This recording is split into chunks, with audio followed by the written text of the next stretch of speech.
Okay then. Hello and welcome to question and answer number 133. I am your host, Panyo Basa, and you guys don't notice this, but I just got almost 20 minutes into this video and then had to stop and just scrap it and start over because somebody asked me a question about a sutta that I read a week ago and then had pretty much forgotten what it was about. And so I get to that question and it's like, I don't remember. So I'm going to have to stop the video in order to go back and read this sutta so that I can make some kind of reasonable comment about it other than I didn't read it. So there is that. And before I start answering questions, I would just like to show my beverage with the little paper umbrella, show the emergency backup beverage with the emergency backup little paper umbrella. And also I would like to shout out to somebody called Shrumo. I assume it's just one person and not two people each called Shrumo, who this morning cashed at me a generous donation. And there is no like message thingy on Cash App that I have seen. I mean, I didn't even know how to work Cash App. I had my sweetheart do that part for me. So since I couldn't like respond on the Cash App thing, I'm responding now and saying that your generosity is appreciated and may you earn much merit by doing such things. And since I'm talking about my sweetheart, I might as well point out that I am wearing a waistcoat right now. I don't know, see, it's a waistcoat, which I've never owned before. I read about them in like Charles Dickens novels, but I got it for Valentine's Day. This is one of the things that happens when you have a woman in your life, that if I didn't have any woman in my life, I wouldn't have flowers behind me. I wouldn't have stuff on the walls, probably like bare walls. I'd probably be wearing gray cotton sweats every single episode and I'd be fine with that. But now I've got more clothes than I've ever owned in my life, probably. And most of it was not bought by me. And in addition to dressing me nice and putting flowers and other decorations in the background, she also cooks really well and sometimes even cleans up after me. And in addition to the shirt and the waistcoat that I got for Valentine's Day, I also got some special underwear, which I am wearing, but I'm not going to show them to anybody other than to my sweetheart. And we've got a fairly large number of questions today, including 2 questions that I somehow spaced off last time and didn't answer, including the one that I had to like stop the video almost 20 minutes into it in order to go back and read the sutta. Because it is kind of an obscure sutta. So I guess I should just start answering questions then, which means I gotta find, okay. So I've got to answer some of these questions I'm answering for the second time, and the asymmetry of my beard is bothering me. Man. And maybe I should just, I don't know, just hold my head at like this angle like this so that you don't really notice. I could just do the whole Q&A like this, but I'm not going to. So anyways, the first missed question that I should have answered last week but didn't is from Dhamma River. And Dhamma River says, I have studied both Theravada and Mahayana Buddhism. I respect both, but I don't understand what is the point of the Bodhisattva vow. It seems like a trap to get the person into a karmic contract that will keep them rolling around in samsara indefinitely. It's a binding agreement to... Hey, one of the dogs just coughed or something. It's a binding agreement... Stop it! It's a binding agreement to a seemingly impossible task because there is no such thing as liberating an infinite number of beings by a person who is also possessed of no self or anatta. It's a shame that Mahayana monks are required to take the Bodhisattva vow because there is so much wisdom in Mahayana, but in this particular aspect, Theravada makes more sense because it encourages practitioners to liberate themselves first. In your opinion, what is the point of the Bodhisattva vow? How do you understand it in terms of liberation? And all of a sudden, I'm remembered of I think it's called the Nava Sutta of the Sutta Nipata, which points out pretty much what Dhamma River here is pointing out, that if you're going to help people across a river, you got to be adept at crossing the river. You can't be helping people across the river while you're being washed downstream by the current. But I do agree with Dhamma River that Mahayana Buddhism in its Bodhisattva Vows is indulging in some sloppy reasoning that presumably samsara has been in existence for an infinite length of time. And there are still an infinite number of suffering beings, at least in a conventional sense of suffering beings. But ultimately, they don't really exist. Not like at the ultimate level. And so, if an infinite period of time has already elapsed and still there are an infinite number of suffering beings, that's a pretty good indication that there's always going to be an infinite number of suffering beings. So, yeah, I think the Buddha himself, the historical Gautama Buddha, would have denounced the whole Bodhisattva vow concept.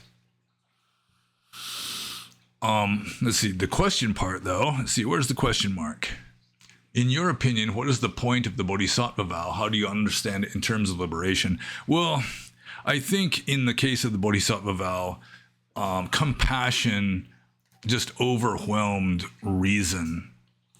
And they just committed themselves to like an impossible task. In that, glorification of the Buddha started before Mahayana. Even in Theravada texts, there's a fair amount of glorification of the Buddha. I think originally the Buddha was just an arahant, and he was saying, I became fully enlightened. You can become fully enlightened too by following my teachings. At least there's a good chance that you'll become fully enlightened by following my teachings. And you should strive for that in this very life. And according to early Buddhist philosophy, the Buddha really is no wiser than any of his enlightened disciples, because according to Abhidhamma at least, panya or wisdom is a synonym for amoha or a lack of delusion. So when you have zero delusion, you have maxed out on wisdom. And any enlightened being has zero delusion, and therefore any enlightened being has maxed out on transcendental wisdom anyway, maybe not with regard to worldly wisdom like cleverness, perceptiveness, that kind of thing, but where it really counts, like supramundane wisdom, the lowliest dry-visioned arahant is going to be just as wise as a Sama Sambuddha, because both of them have zero delusion.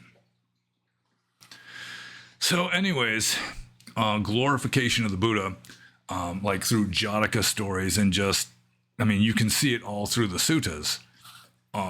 It's just this human trend to glorify the founder of one's tradition.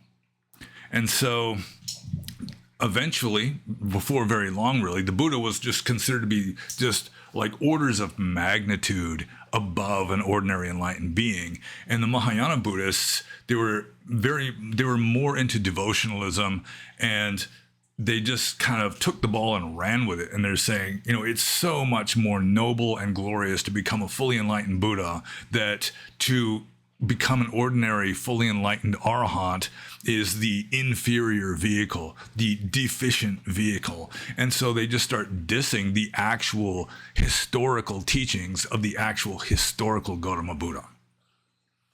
The Buddha says, strive for enlightenment in this very life. And then later, Mahayana Buddhists are saying, nope, postpone enlightenment indefinitely. And it's just not a very good idea, especially since it's extremely unlikely that they're going to liberate all beings unless they follow the teachings of Huineng in the Sutra of Huineng, a Chinese Mahayana text, who short circuits the whole thing by saying, when you become enlightened, you look around and you see that everyone else is enlightened too. The problem is that when we're unenlightened, we're looking at the world through unenlightenment colored glasses. And so we see an unenlightened world full of unenlightened beings. But when you become fully enlightened, you just transcend all that. You wake up from the dream. So I mean, it's like somebody vowing to stay asleep, stay in the dream until they have liberated all of the dream beings in their dream, when really you're liberating them by just waking up. So anyways, getting back to the question, in your opinion, what's the point of the Bodhisattva vow? I think it's sort of like leftist politics or progressive politics nowadays, where just like full gush of compassion is just overwhelming the reasoning capacity of certain Buddhist philosophers.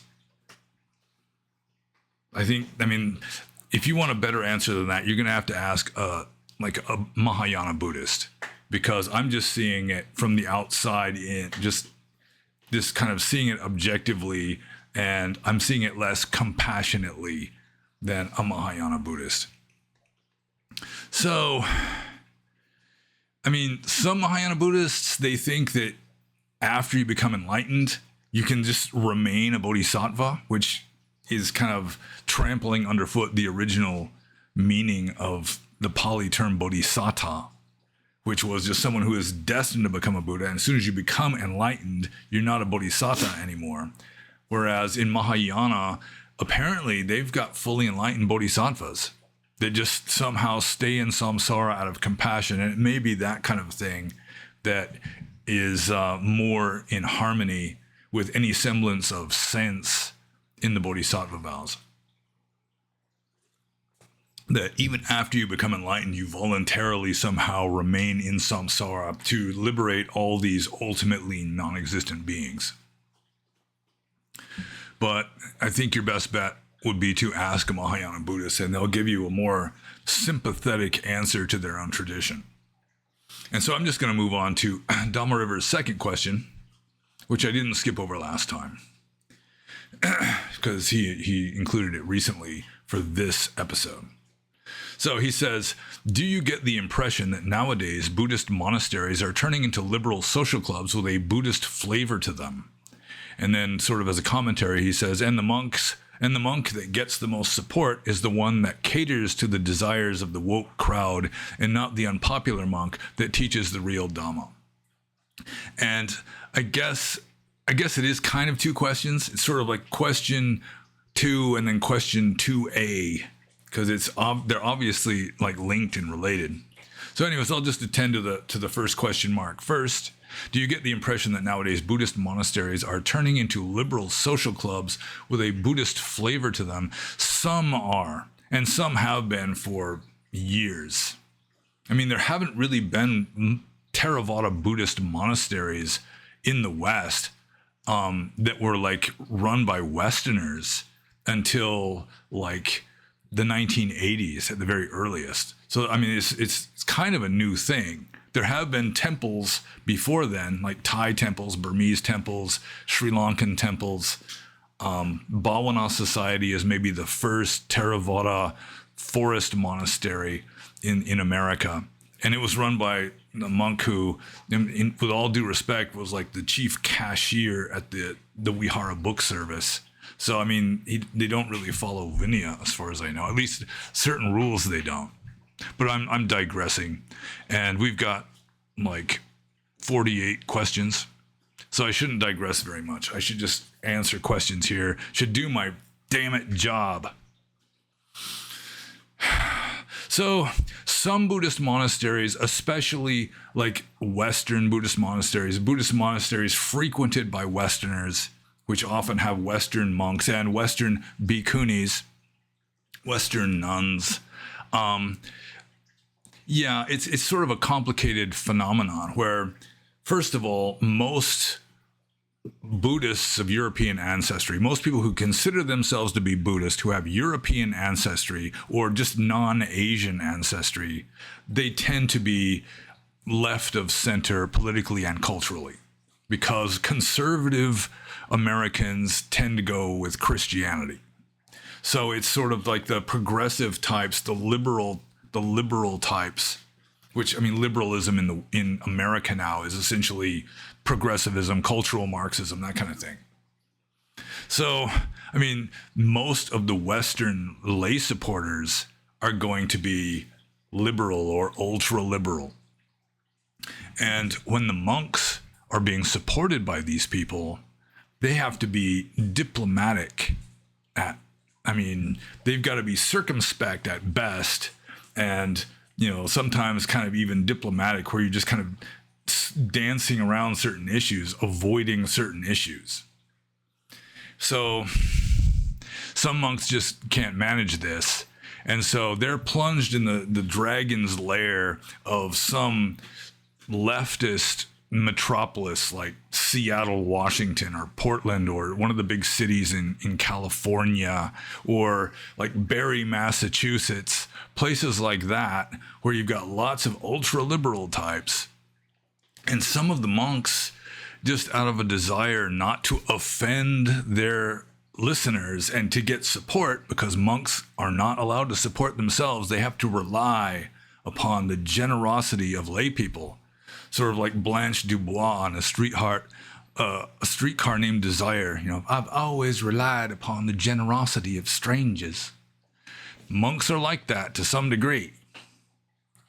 And so some monks that maybe don't have as firm of a vertebral column as others will kind of pander. They'll be welcoming in the LGBTQ retreat group and this kind of thing, and maybe even going so far as to promote mindfulness of white privilege meditation and this kind of thing. And some monks they really go for it. One of the most famous Western monks nowadays is Bhikkhu Bodhi, who even goes so far as to promote female reproductive health, which includes abortion. That's like a euphemism for abortion. The very fact that they have to use a euphemism indicates that even some of these people know that it's kind of a seedy kind of a thing, especially from a Buddhist point of view, because from a Buddhist point of view, abortion is murder, at least from a Theravada Buddhist point of view. That is just uncontroversial. Anyone who denies that is just ignorant of the texts. Any monk who even talks a woman into getting an abortion is guilty of being an accomplice to murder, and he is excommunicated for the rest of his life. So if any woman took Bhikkhu Bodhi's advice with regard to his promotion of female reproductive rights and got an abortion, Bhikkhu Bodhi would be excommunicated. He would be parajika. He'd be kicked out of the Sangha for life automatically. So there are some strict, serious monks that remain traditionalist and conservative. Usually monks are more conservative than lay people, simply because they are following the tradition. They are traditionalists. But as I said, most Western lay Buddhists who are of non-Asian ancestry, they tend to lean leftwards politically and culturally. And so some monks just, they're trying to be liked and supported, and just brutal honesty will get them just not supported. So you have to be careful. My advice to any Western man who wants to be a monk, go to Asia, stay in Asia as long as you can stand it. And then if you come back, it's more important to stay true to the tradition than to make sure you're going to get enough support. You're better off going hungry sometimes because you have said that you think the Bhikkhuni order is like fraudulent, it's not real, it's invalid, or you think abortion is murder, or point out that the texts say it, not just your opinion. It's right there in the Pali texts. That you don't want to have special retreats teaching mindfulness of white privilege, special retreats for people of color or like gay people or something. Most Theravada Buddhists in America are in fact people of color, and this fact is just ignored for the most part by these ultra-liberal lay Buddhists. But most Theravada Buddhists in America are brown-skinned people from Southeast and South Asia. They are immigrants who brought their Theravada Buddhism with them. So I guess I answered that question. Some Buddhist monasteries are turning into liberal social clubs with a Buddhist flavor. And yeah, I would do well to find monasteries that are not like that. And the Dharma centers they're even worse. I mean, back when I came to America in 2011, I was relatively shocked to see that. I mean, it was like left-leaning boomers who really could not differentiate Dharma from their leftist cultural conditioning. They just combined them into one group and just assumed that the Buddha himself would be perfected in political correctness, which he was not. But that's just kind of like the secular approach to Buddhism that most Western lay Buddhists take. And I suppose I should just move on to the next question mark, which is as follows. And the monk that gets the most support is the one that caters to the desires of the woke crowd and not the unpopular monk that teaches the real Dhamma. Yeah, and there is actually a case of this in the ancient Pali text. This is not a new thing, that Western cultural Marxist Buddhists didn't invent this sort of thing. It's been around almost from the beginning.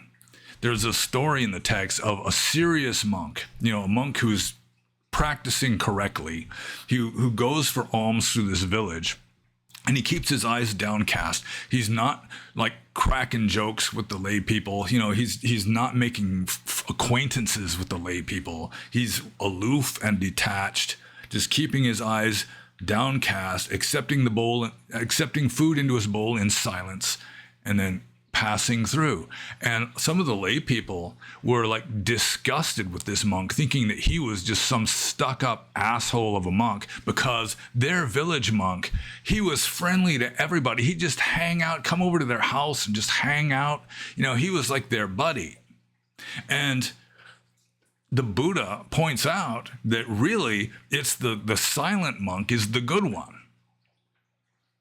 That a monk is not supposed to be making friends in the village. And it's probably easier in the Buddhist time when a monk was just wandering. It's like he's just seeing unfamiliar faces all the time if he even bothers to look up. Whereas if a monk is staying in the same place, then I have to admit, it is hard not to make friends with lay people. But monks aren't supposed to do that. At least that's what it says in the texts.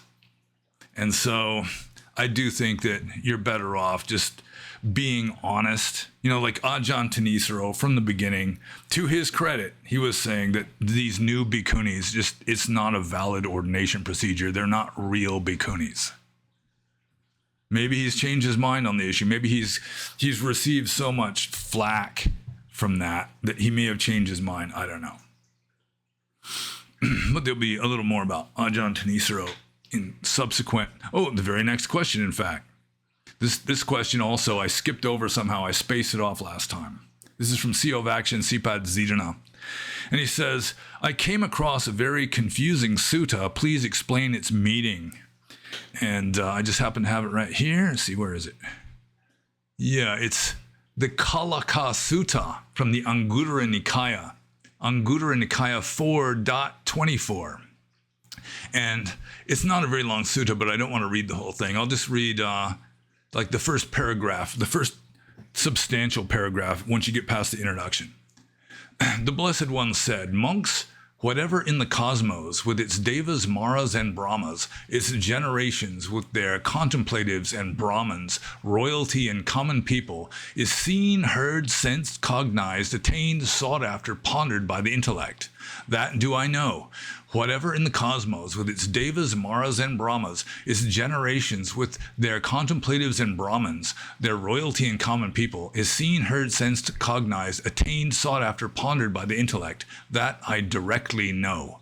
That has been realized by the Tathagata, but in the Tathagata, it has not been established.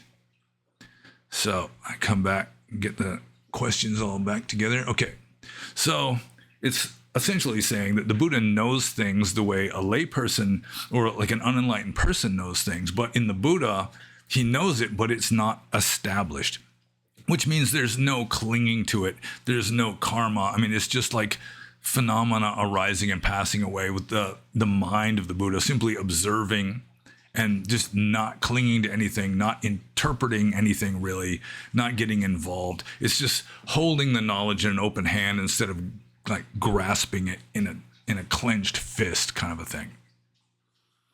So, I mean, again, you have to think at different levels of reality. I try to talk about this kind of stuff, and usually it fails. That, first of all, trying to explain an enlightened point of view to unenlightened people is like trying to explain colors to a blind person unless they have some special talent, some intuition, maybe like latent memories from a past life when they could see or some such. Then maybe something will click. And I'm not claiming to be enlightened by like insinuating with that statement. But I mean, it takes a capacity for multi-dimensional thought. When somebody is like trying to explain everything, to fit everything onto a two-dimensional plane of knowledge, so to speak, you can't really understand enlightenment that way. I mean, you can't even begin to get an intuition of it, really. So let's see here. Yeah, I mean, the meaning of it is that it's like the same kind of thoughts can arise in an enlightened being. It's just that the same kind of like samsaric quagmire isn't occurring in the mind of the enlightened being, that it's just there. It's like objects in front of a mirror. They're there so long as they're in front of the mirror, and then as soon as they're not in front of the mirror, they're not in the mirror anymore. It's just there's no attachment at all. It's just nature taking its course. No more will, like volition, no more karma that's like creating friction and clinging and all this kind of messiness. So I think I'm just going to move on to CEO of Action Sipat Ziruna's next question. And he asked 4 questions, which is not exactly transgressive because, as I say, I spaced off the first one in the previous Q&A and didn't answer it there. And so CEO of Action is milking this and getting away with asking 4 questions. But I do not encourage that. And so don't do it. So CEO of Action, Sipat Ziruna says, what do you do when you're having a low day? Well, I mean, I have been significantly depressed in my life. Not real recently, but my mind does expand and contract. You know, it's like contraction of spirit, expansion of spirit, sort of like in a more exaggerated form, it would be like being bipolar or manic depressive, as it used to be called. You know, these mental disabilities or whatever you want to call them, like being bipolar or manic depressive, or schizophrenic even, or, you know, there's all these different things that can happen to a person's mind that are considered to be pathological. I mean, they're mainly just exaggerations of a normal state. You know, it's like everybody's on this spectrum, so to speak. Autism comes to mind, but everyone's kind of on a spectrum with regard to all these different mental qualities, and it's sort of like the outliers are the ones that have the disability, whereas, you know, there are people just right at the verge of like being obsessive compulsive. Some people are not obsessive compulsive at all, but I mean, you can have tendencies in that direction but not be clinically significant. Like, I took a test for obsessive compulsive disorder, and, you know, I did get like, you know, I did score, you know, above 0 on it, but it was not enough to be clinically significant. So anyways, what do you do when you're having a low day? If I'm going through a period of low days, then I've found that sleeping a little extra helps, and also accomplishing something every day, even if it's just cleaning your cave, you know, just accomplish something, you know, just clean the house, wash your laundry or something, just so you don't feel like the whole day was just wasted, because that makes it worse. But aside from that, I mean, just be aware that it's just nature taking its course. A low day, I mean, I'm not exactly sure what he means by a low day, other than just sort of a kind of a depressed day. That's different from one of those toe stubbing days where everything's going wrong. That can be just a fucked up mess of a day too. And I guess the way you deal with it might be a little different.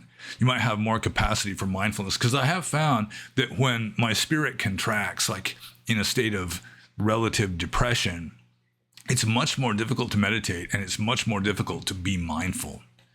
And otherwise, being mindful, that's the panacea, that's the cure of all ills in Theravada Buddhism. Mindfulness, just note it, let it go, observe it, detach from it. It's not you. But you can still remind yourself of that, even if you're not doing it at a very deep level. Just remind yourself. I mean, it's just nature taking its course. I mean, even at a physiological, materialistic level, it's just some sort of chemical imbalance going on. So I guess I answered that question. So I'm going to move on to Siovaksh and Sipat Zidana's next question, which is, can you please explain why Moggallana allowed himself to be beaten to a pulp in the end after seeing his past life? It might explain why the thugs were ultimately coming for him, but I don't get why he went along with it. Well, according to the story, some non-Buddhist ascetics, apparently they hired some hitmen to beat up Moggallana, to just get rid of him, essentially to beat him to death. And they came after him twice, and both times he used his psychic powers. He was the disciple, the great disciple who was foremost in psychic powers. Moggallana was psychic AF. He could do all these miraculous feats and so forth. And so twice he was able to just fly away, just get away from them. And then he had like this past life memory of doing some horrible thing. I think it was like killing his parents in some far distant life. And it was such weighty karma that it was still sort of like a ball and chain on him to some degree. And even though he was fully enlightened already and wasn't making any new karma and was going to pass into parinibbana at death for enlightened reasons that maybe we cannot fathom, assuming that the story really happened this way, he just decided, well, it's just this karma has to be resolved. They're just gonna keep trying until they succeed. So he might as well just bow his head, GG, well played, and reach his parinibbana. It was just time for him to go. He just realized that's just the natural course that was trying to take place, and he was sort of interfering with it by getting away from these murderers every time. So I'm going to move on to Siovaksh and Sipat Zidana's fourth question, which is not entirely transgressive because I skipped over one of his questions last time. And that is, do you know if Mara, being the ruler of a specific sensual heavenly realm, is mentioned in the suttas, or if it is a later commentarial material? Well, I have read that Mara really is not the ruler of the heavenly realm, of the devas who delight in the constructions of others. That is, it's the highest heaven realm in the sensual sphere. Any higher than that, and you stop being devas and start being brahmas. And I have read that Mara really isn't the ruler of that heaven realm, that he sort of made like a pirate raid. I mean, I can't remember the exact way that it was described, but Mara just sort of like claimed some territory there that I mean, it was sort of like he colonized it or something. He conquered it.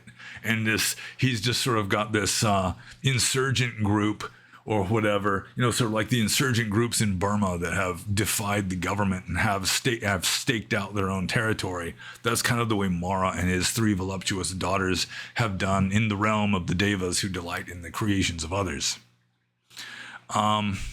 But I don't think that it's mentioned in the suttas. I do not recall coming across that anywhere. In fact, I mean, in early Buddhism, the whole 31 planes of existence scheme had not been fully worked out yet. And Mara was considered to be, he's like the bad deva. And they really didn't nail down exactly where he was living. So, I mean, most of the devas that are known by name live in Tawatimsa, which was like where the Vedic pantheon lived. I mean, that was like the traditional, just the heaven. And then it got multiplied into all these different realms.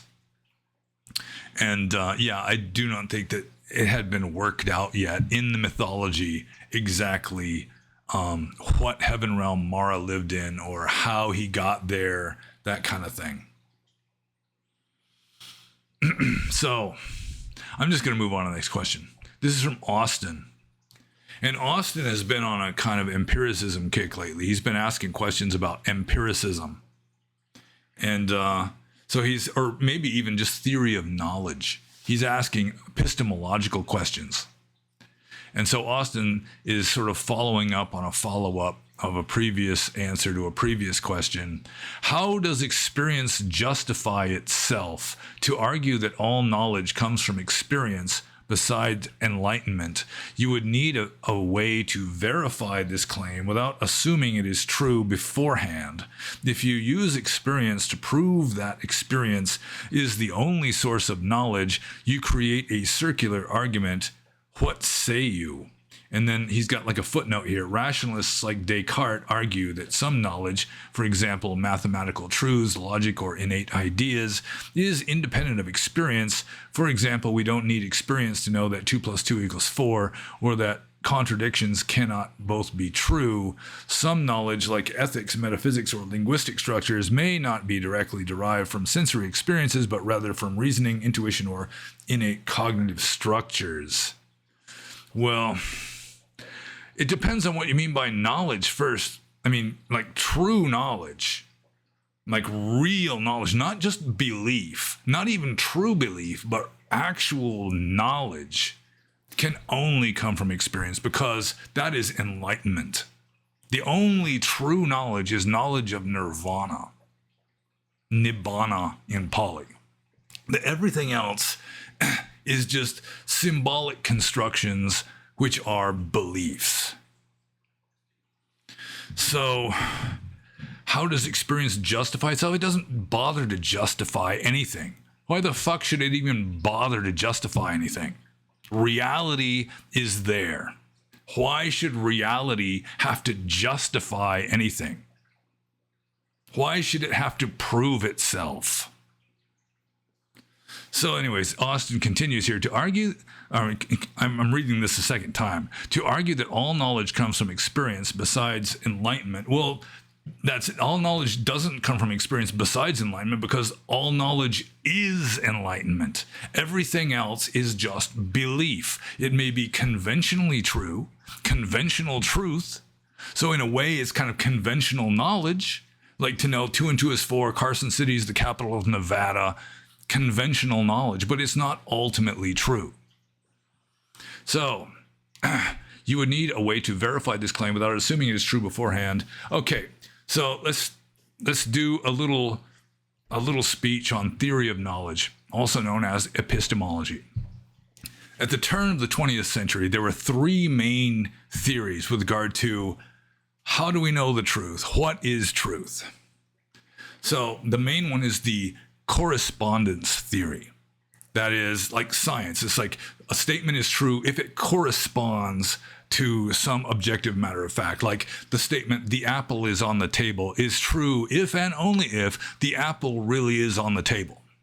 Then there was the coherence theory, which was championed by people like F.H. Bradley. And F.H. Bradley was saying that a statement is true if and only if it is in harmony with every other statement that has already been perceived as true. So the apple is on the table is true if and only if it is in harmony with all of the other perceptions that you consider to be true. So it's like a subjective psychological construction. And then there was a third theory that was championed by William James called pragmatism, which is it's true if it works. And if it stops working, then it stops being true. And that one kind of fell by the wayside. And almost everybody goes with the correspondence theory of truth nowadays, which is it's a statement is true if it corresponds to some objective matter of fact. But I think the correspondence theory of truth works only with enlightenment.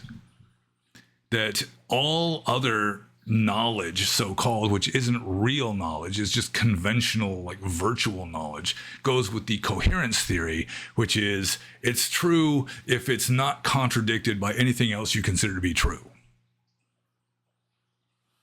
So, how does nirvana justify itself? How does knowledge of nirvana justify itself? It doesn't. Not that I know of, at least not in this, like, with regard to justifying its own truth value.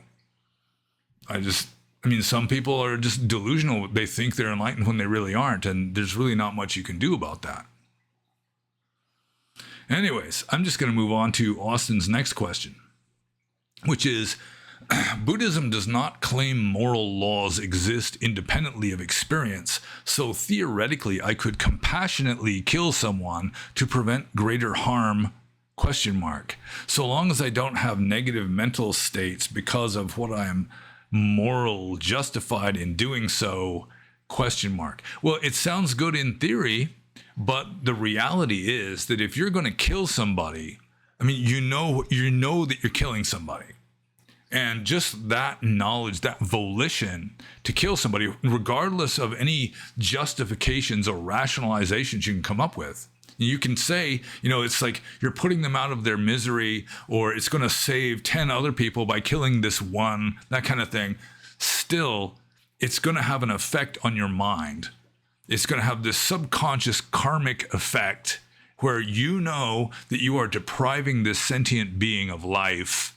And even though you can justify it at the superficial level, still at a deeper level, it's going to have a karmic effect that you might be oblivious to at the time.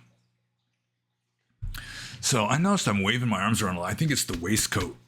The waistcoat is causing me to wave my arms around a lot because it's like a vest, so I got like freedom of arm motion or something. Anyways, let's see. Buddhism does not claim moral laws exist independently of experience. Yeah, it's a matter of human psychology, or just psychology in general, that certain actions have certain effects on the mind. And certain volitions, I mean, they have certain qualities. And the volition to kill somebody is always going to have a certain amount of negative volition, which is bad karma.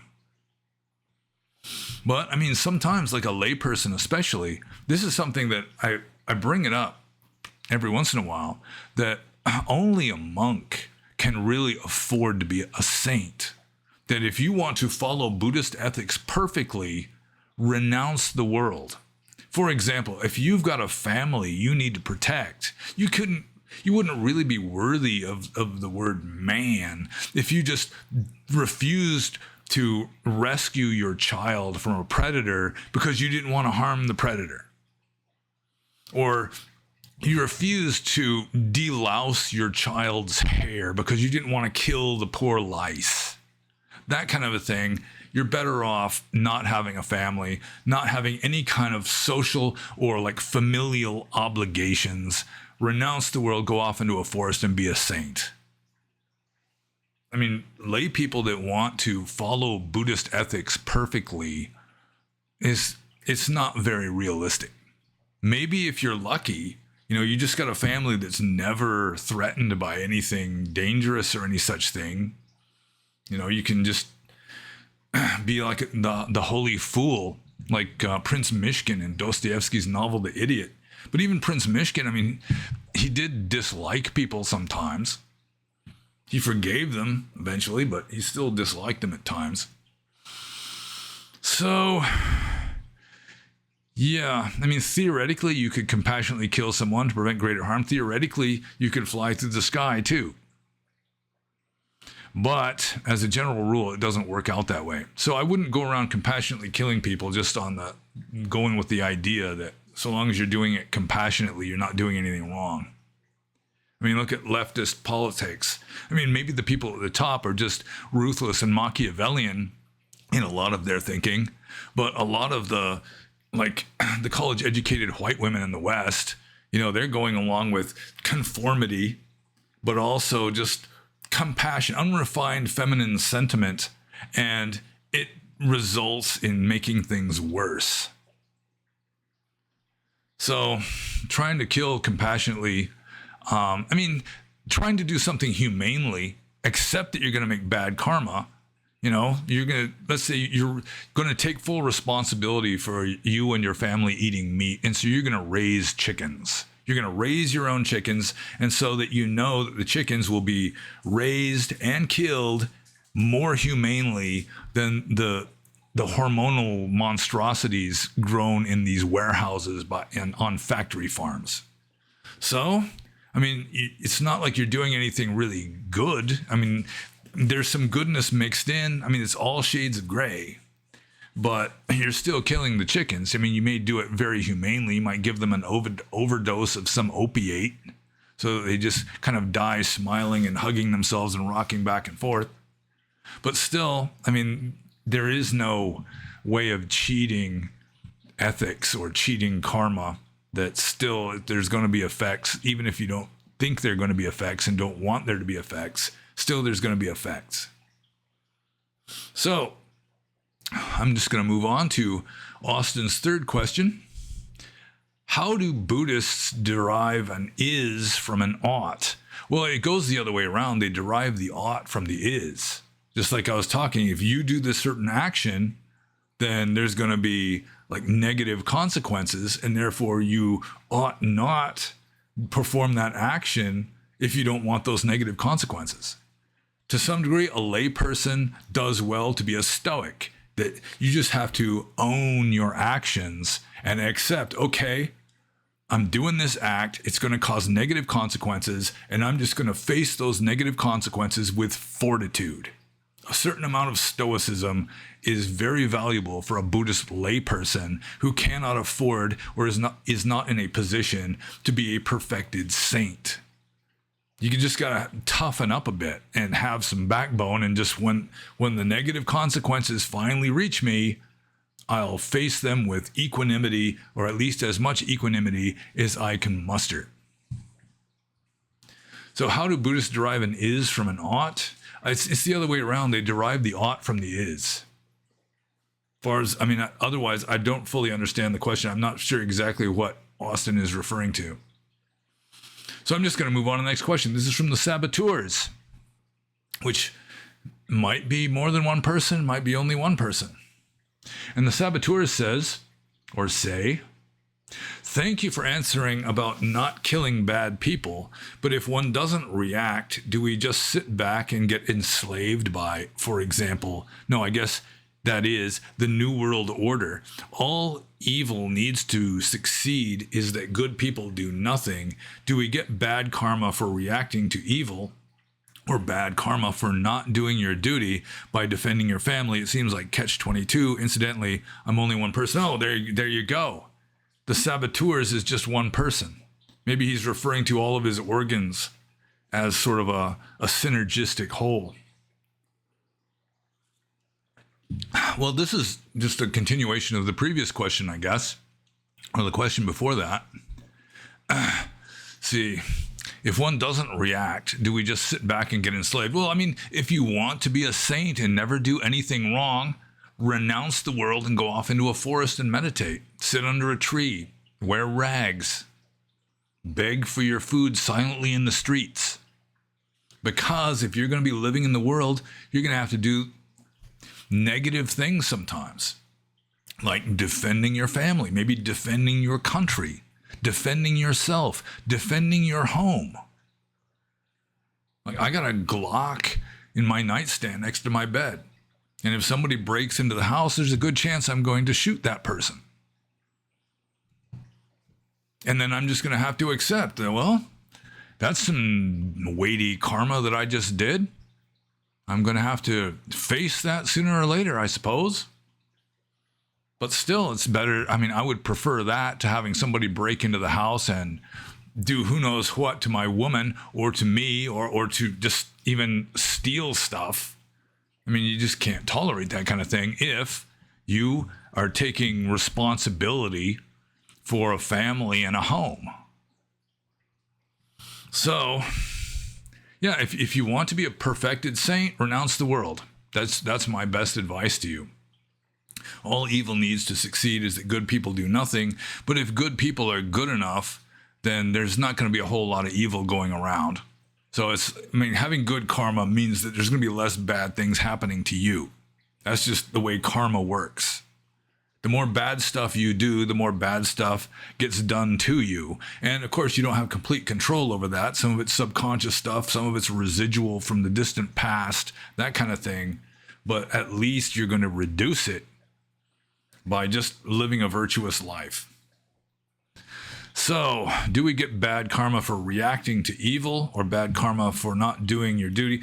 From the Buddhist point of view, inaction is morally neutral. You never do anything wrong by just not doing anything. You could sit on the bank of a lake and watch a pretty girl drown. I mean, there's cases in the texts. I hope this never really happened. Cases in the text, like examples of the monk that will sit on the bank of the river or the lake and watch a pretty girl drown simply because it's against the rules for a monk to touch pretty girls. He'll just let her drown. And technically, he hasn't done anything wrong. He hasn't done anything right, really. He hasn't done anything. But it's like the trolley problem, the common trolley problem where you've got the train that's heading towards 10 people and you can just pull the lever and have the train get diverted so it squishes just one person instead of 10. From the Buddhist point of view, I mean, you're still guilty of killing one person. If you don't do anything, you're not guilty of killing anyone. Inaction is always morally neutral. But if you cause the trolley to go and squish one person, you're guilty of murdering one person. Somebody else is guilty of murdering the 10 if you don't do anything. That is just, it's very mechanistic, very straightforward, easy to understand Buddhist ethics that Westerners still don't really understand very well sometimes because they're so locked in to the standard Western materialistic utilitarian ethic that prevails in the West. Thank you, Jeremy Bentham, for fucking up the ethics of the West. I mean, it works fairly well if you're just a worldly, secular, humanist type person, but for a Buddhist, it's delusional. So, again, I mean, be a Stoic. If you think that it is the right thing to do to stand up against tyranny, then do it. And if you can do it peacefully, like the pen is mightier than the sword and all that, that may be best. But it may be that you think that you are called upon, that it is your duty as like an American citizen and a free man to bear arms against tyrannical forces or people breaking into your house or whatever it is, then you go ahead. It's your choice to make. It's like, it's just that there's going to be consequences. So, I mean, you just got to man up and accept the consequences sometimes, I guess, if that's what you're going to do. So I'm just going to move on to the next question. This is from Athena's Sigil. And Athena's Sigil says, okay, we've talked about the liminal spaces and beings before. I'm here to first ask about your thoughts, if any, on Robert Anton Wilson, who wrote the Illuminati trilogy. I'm also going to recommend a book by Eric Davis called High Weirdness, a book on the early 70s counterculture, which focuses on the strange experiences of Robert Anton Wilson, Philip K. Dick, and the ethnobotanist Terence McKenna. If you're not interested, then ignore. I thought I'd throw this in as you've talked about such esoteric subjects before. Plus, I went down a weird rabbit hole on RAW, whatever that is, and related subjects today. Well, I'm really not very familiar with any of these people. I did read one book by Robert Anton Wilson as a teenager, and I read it again in my 20s, called Schrodinger's Cat, The Universe Next Door, which is just talking about, it's sort of like a fictional account representing like the many worlds hypothesis, that you just kind of shift sideways through probability and you wind up in a world that's not quite like this one. And so it was just sort of different versions of the same phenomena with the same characters. And, it's like Pocket Books was like the paperback, it was a paperback book that I read. It was published by Pocket Books. And then like partway through the novel, all of a sudden you've got the title page again, and it's by Rocket Books. And then a little farther through the novel, you've got the title page again, and it's Locket Books, with a different little logo, a rocket and a locket. And so it's, that's what I know about Robert Anton Wilson. They did produce another book that I looked at, And on the cover, it says, "This is not a book." And I mean, obviously, it was a book. So it's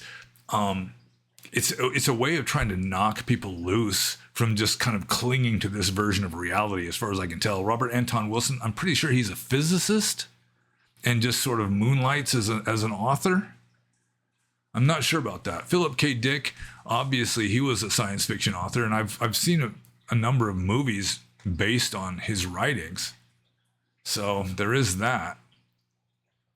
And Terence McKenna, I mean, I keep hearing about him, but I've never really been into Terence McKenna. So I don't think I even saw any of his YouTube videos. So where's the question mark here? First, to ask about your thoughts, if any, on Robert Anton Wilson. Yeah, I guess that's really all I can say. Is the only thing I've ever read by Robert Anton Wilson is Schrodinger's Cat, The Universe Next Door. And it was good. I liked it. I read it more than once.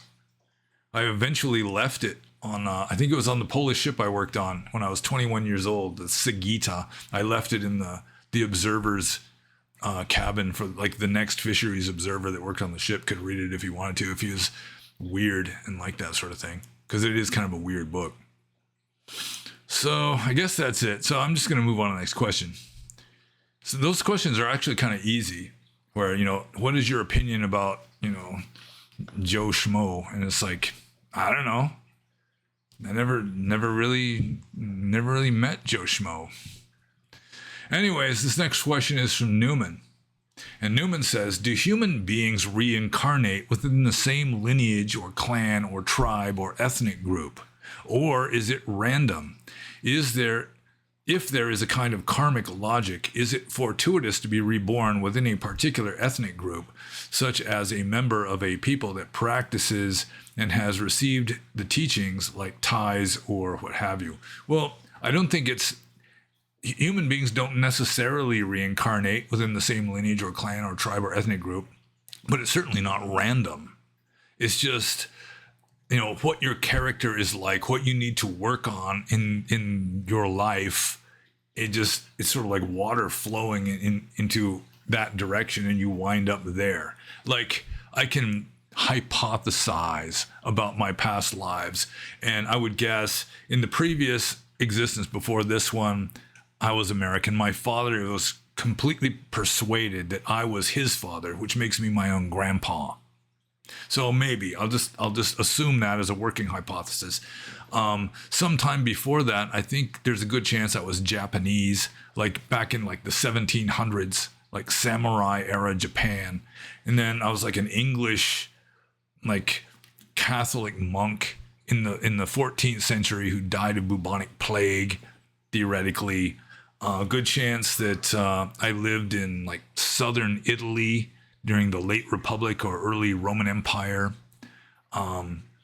Maybe even farther back, like some snake worshipping shaman in like northwestern India, that kind of thing. So, I mean, it's not so much the culture necessarily, and the cultures change. I mean, we're talking about, you're living a life that's maybe 80 years long, and it may be that the culture has changed so that you don't really fit the culture when you're an old man as much as you did when you were 20. A lot of old men just feel like they just don't fit the culture anymore. So it may be that some other culture that comes along will actually be a better fit somehow. Like Edgar Cayce, he was doing past life readings while in trance later on in his career. And a lot of Americans apparently came from Rome. I mean, modern America is to some degree like a reincarnation of the Roman civilization. So that a lot of people, they can't be reborn as ancient Romans anymore because ancient Rome doesn't exist anymore. And so America is sort of a good fit for them. So let's see. I think a lot of people would tend to be reborn in the same lineage or clan or tribe or ethnic group simply because that's a better fit. It's not, there's no real outward force requiring them to be reborn that way. It's just that their character just fits that culture, and it just works. And so that's what happens. But Outliers are going to be more sporadic in where and how they get reborn, what kind of life and what kind of culture and that sort of thing. Because it may be that you get something down, you've kind of learned what you need to learn. So then you got to work on something else, which might be a radically different environment. So there is a kind of karmic logic, and it's not really, it's not random chance. But different people's karma works differently, and some people may really benefit more from like sampling around different cultures, different kind of lives, sometimes male, sometimes female, this kind of thing. And others might be more conservative and just kind of stay in the same culture and kind of go with the ancestral lineage and all this. So I hope I answered that one, because I'm moving on to Newman's second question, which is a follow-up question. How does filial piety or ancestral worship in Buddhist East Asian societies work? Are they venerating their particular lineages, or do they have a more universal idea that no matter what ethnic group they're born into, every ancestor of their current body is a kindred being? Well, the only East Asian society that I can speak of from like years of experience is Burmese. I didn't live in Thailand. I spent just a few weeks in Thailand, a few months in Indonesia, but not long enough to really see a lot of the culture happening and enough to really understand what's going on and speak the language so that people can explain and that kind of thing. But filial piety and ancestral worship in Burmese society, it's not so much, ancestor worship has pretty much died out in Burma. It's veneration for your ancestors, especially the ones that you remember, your parents and your grandparents, maybe your great-grandparents, that after they die, like periodically, you'll be like doing acts of merit and dedicating it to your parents or your grandparents or whatever ancestors, or it could be even like uncles and aunts maybe, although generally your duties to your parents are greater. And you're just doing acts of merit and sharing the merit with them to help them in whatever realm they happen to be. And it generally only works from a Theravada Buddhist point of view if they are ghosts, if they are petas, because it only works, you can only share merit with somebody if they're actually aware that you're sharing merit with them. So if they're reborn as another human, they're off oblivious, just living a new human life they don't know. If you're an animal, likewise, if they're reborn into a heaven realm, the beings in the heaven realms got better things to do than to be like keeping an eye on us. They got their own lives to live up there too. So it's mainly ghosts, petas, that are kind of haunting the area that might still be following along with their loved ones, still like attached to the house or something, that will be able to see that their children or grandchildren are performing these meritorious acts, generally offering stuff to monks, taking precepts at the monastery, and then doing the ceremony of sharing merit. And then the ghosts rejoice in this, and then their own rejoicing, like kind of mudita. It's one of the 4 Brahma Viharas, rejoicing in another person's good fortune or happiness. That rejoicing is their own meritorious deed, and it helps them. But that's about as far as it goes in Burma. And with regard to ancestor worship in a place like China or Japan, I think it's probably discouraged in China because of Marxism and all that. And in Japan, I think the Japanese have become so materialistic and secularized that for the most part, most Japanese people are not into ancestor worship. It may be like an old traditional thing that still exists for some people, but I don't know that much about it. But in Burma, it's mainly a matter of trying to do your like filial duty to your parents and grandparents and so forth by performing acts of merit and dedicating the merit to them. And if they happen to be able to see what you're doing and rejoice over it, then that rejoicing is creating merit for them, which then can help them, especially if they're a peta, it can help them to get out of that realm into a better one. So I'm just going to move on to the next question. This is from Meditator's Library.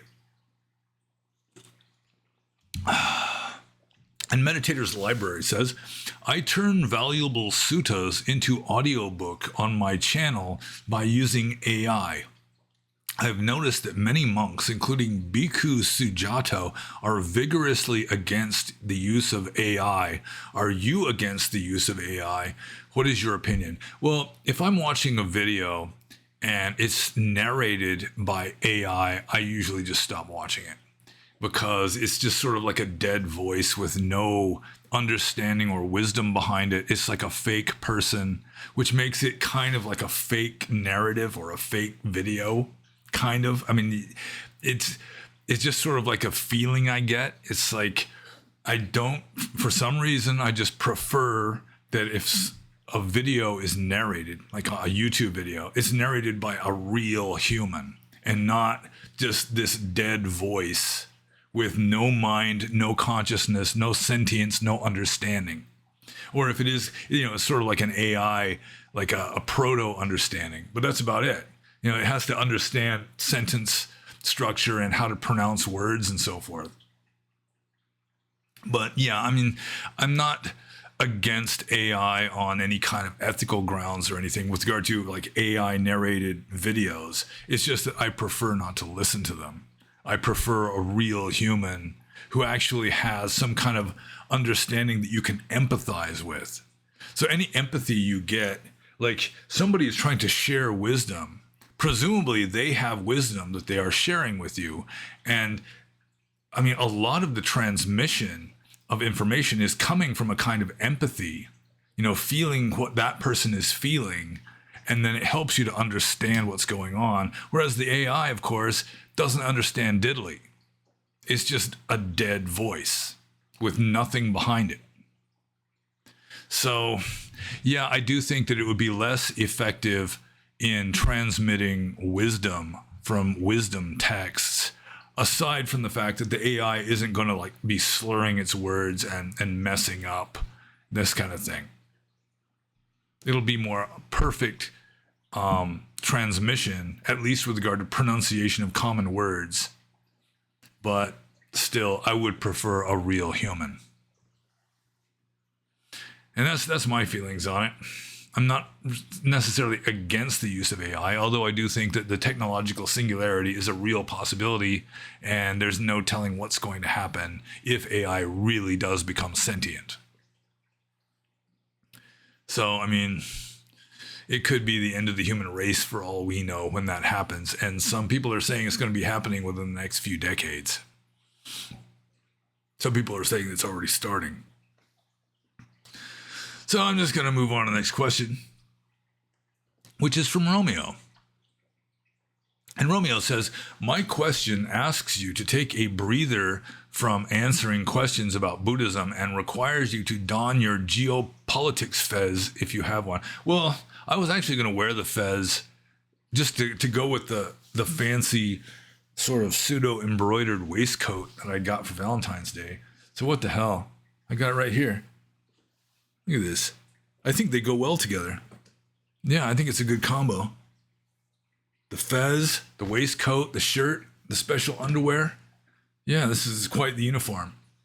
Okay, so anyways, as you are probably aware, President Trump's Department of Government Efficiency, or DOGE, recently uncovered a scandal involving the USAID agency. Literally millions of taxpayer dollars, like tens or hundreds of millions, sent overseas, including to your former home of Burma, to spread the left's radical woke ideology. This includes funds for advancing DEI in Serbia's workforce, money for sex changes and LGBTQ activism in Guatemala, producing a DEI musical in Ireland, and publishing a transgender comic book in Peru. As much as I'm against it, I kind of understand why our political elites spread their radical agenda domestically to divide and conquer the populace, create a voter base of vulnerable people that they can reliably tap into for political power, among other reasons. But at the risk of sounding totally clueless about geopolitics, what the heck do our political elites get out of spreading their woke ideology overseas? Well, one thing to bear in mind, it's not so much the left, it is the globalists. It is globalism. They want to create the brave new world. And so they want to spread this ideology just as universally as they can to get everybody on the same woke page. I think that is a major part of it. But I mean, it's really nowadays the main political dichotomy isn't so much left and right anymore. It's globalists versus nationalists. And I'm happy to say the nationalists are now on the offensive. The globalists are now on defense, and they have so thoroughly castrated themselves as part of their ideology of just feminizing the world that they can't fight for shit. All they can do is just get hysterical and lie, and people are seeing through it now. You know, they're so used to the lying hysteria that it doesn't have much of an effect on them anymore. So, yeah, I guess they're trying to create the brave new world, which is globalist. You know, it's world. It's not the brave new country, not even the brave new continent. It is the brave new world, the new world order. And so they want everybody, as many people as possible, to be on the same page with regard to this political correctness hysteria, cultural Marxism, blame everything on evil Whitey, that kind of stuff. And it is true also that it kind of weakens them. I mean, it castrates the people that follow this as a general rule. There might be a few macho progressives out there, at least macho in certain ways, even though, like, culturally, they've had their balls cut off. So, yeah, I guess the main two advantages, the main two, like, reasons for it are, one, to just spread this ideology as much as possible because it's a globalist ideology, and two, it does weaken and feminize the people who take it to heart and makes them easier to keep under control.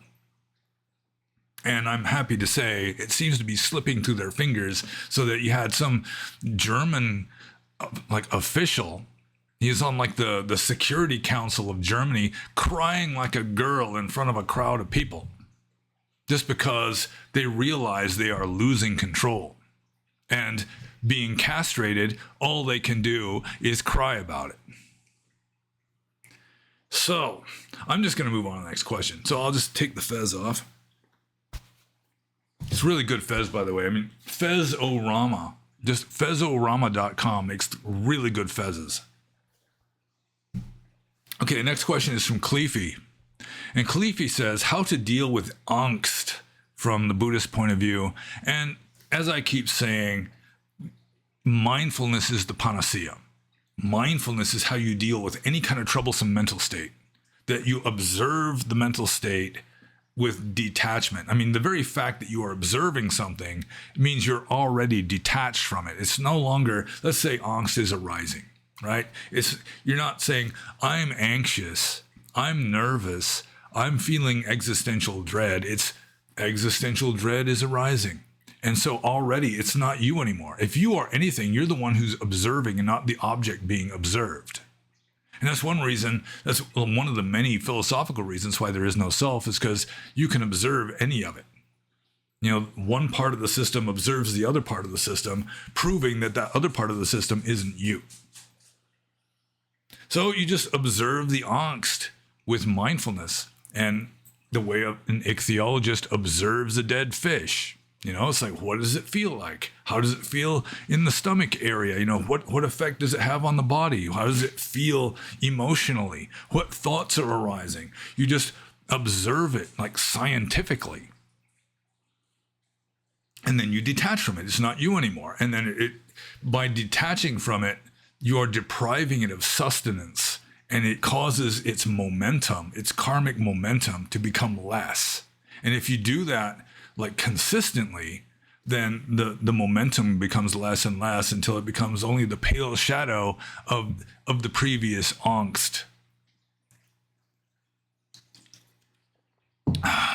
So that would be from the Buddhist point of view, I mean, that's obviously the way to do it. And then Cleefy says, how do you deal with angst? Well, when I'm at my best, I do mindfulness. It's just, you just observe it. I mean, been in the habit of that for 30 years as a monk. So it's second nature a lot of the time. If something just comes up and I start getting pissed off or upset, a lot of the time, not always, but a lot of the time, it's just, you just observe it arising.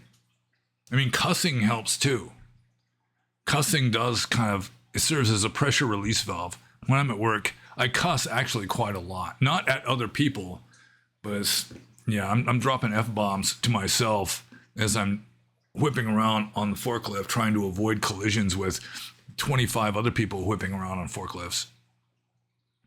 But the best way, based on my own personal experience as well as on the authority of Buddhist text, mindful observation. And so I'm just going to move on to the next question. This is from Kundru. And Kundru says, do you know anything about your European ancestry? And my sweetheart, who provided me with this Valentine's Day waistcoat, she just insisted. I mean, she was really into it. I really had not much interest in my ancestry because it's more of I don't really identify with my family.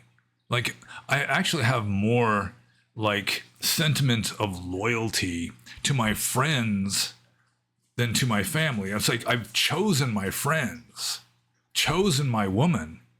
My family, it was just, you're born with them, and you're more likely to have more in common with regard to interests and point of view and so forth with people that you choose than with family members who, they might have radically different attitudes than you have. Some friends do too. There's nothing wrong with that. It's good to have some variety. If everyone was the same, it'd be pretty boring. But she insisted that I get my DNA tested. So I did.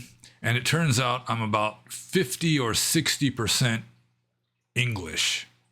I'm about 25% Scottish, 6% Welsh, 4% Irish, and the remainder is continental North Germanic. So I'm got maybe a little Celtic blood in me, but for the most part, I'm Germanic. Northern Germanic, North and West Germanic.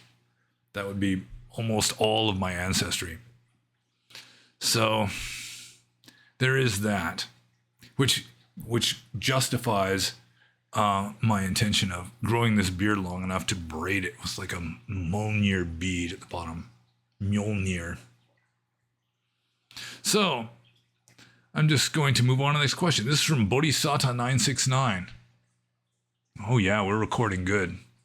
We've been at it for over an hour. So Bodhisattva 969 says, in the sutta of the sick and dying Wakali, the Buddha says, come, bhikkhus, we want to go to the black rock on the slope where Wakali, the noble son, took up the knife. And then, when Mara appeared after Wakali's, you can't say the word, starts with S and it means auto-termination. This bhikkhus is Mara, the evil one. He is looking for the consciousness of Wakali, the noble son, thinking, where has Wakali's consciousness found a crutch or support or stability?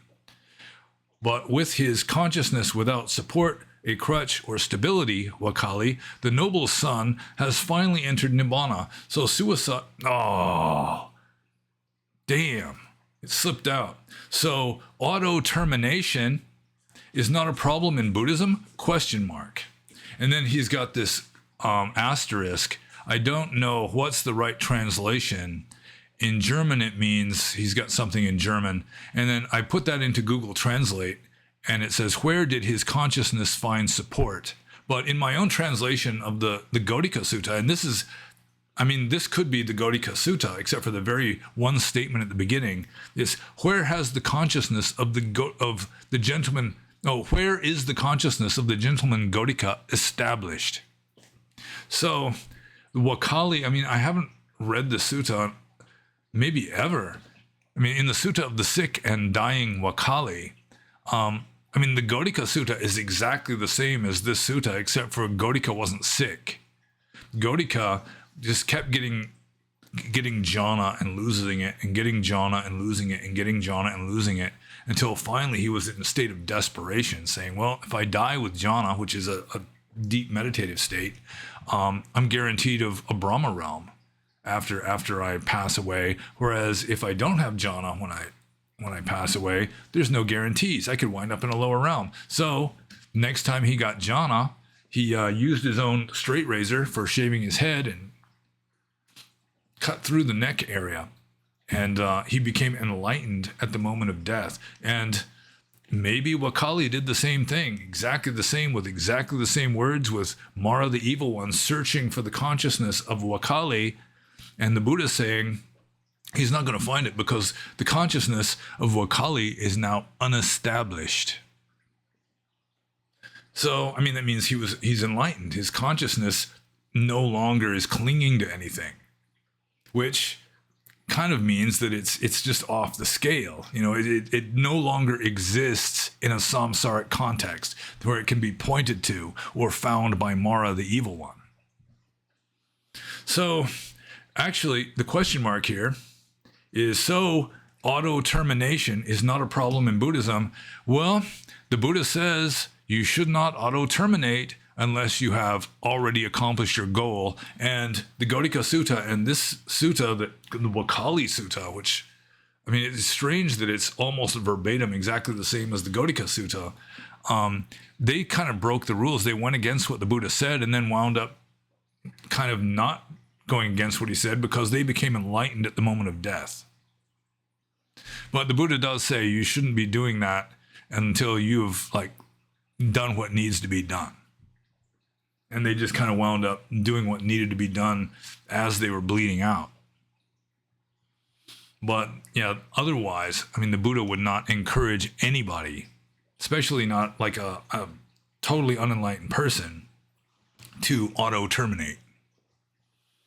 Because, I mean, you're not really, I mean, you're dying through an act of violence against yourself, which probably means you're going to be making more bad karma, which there's a good chance it means you're going to wind up in a situation that's even worse than the one you're in now.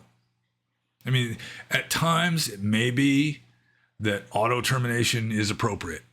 I mean, I would consider it under certain circumstances, and there is a question about that coming up, so I'll deal with that when the question comes.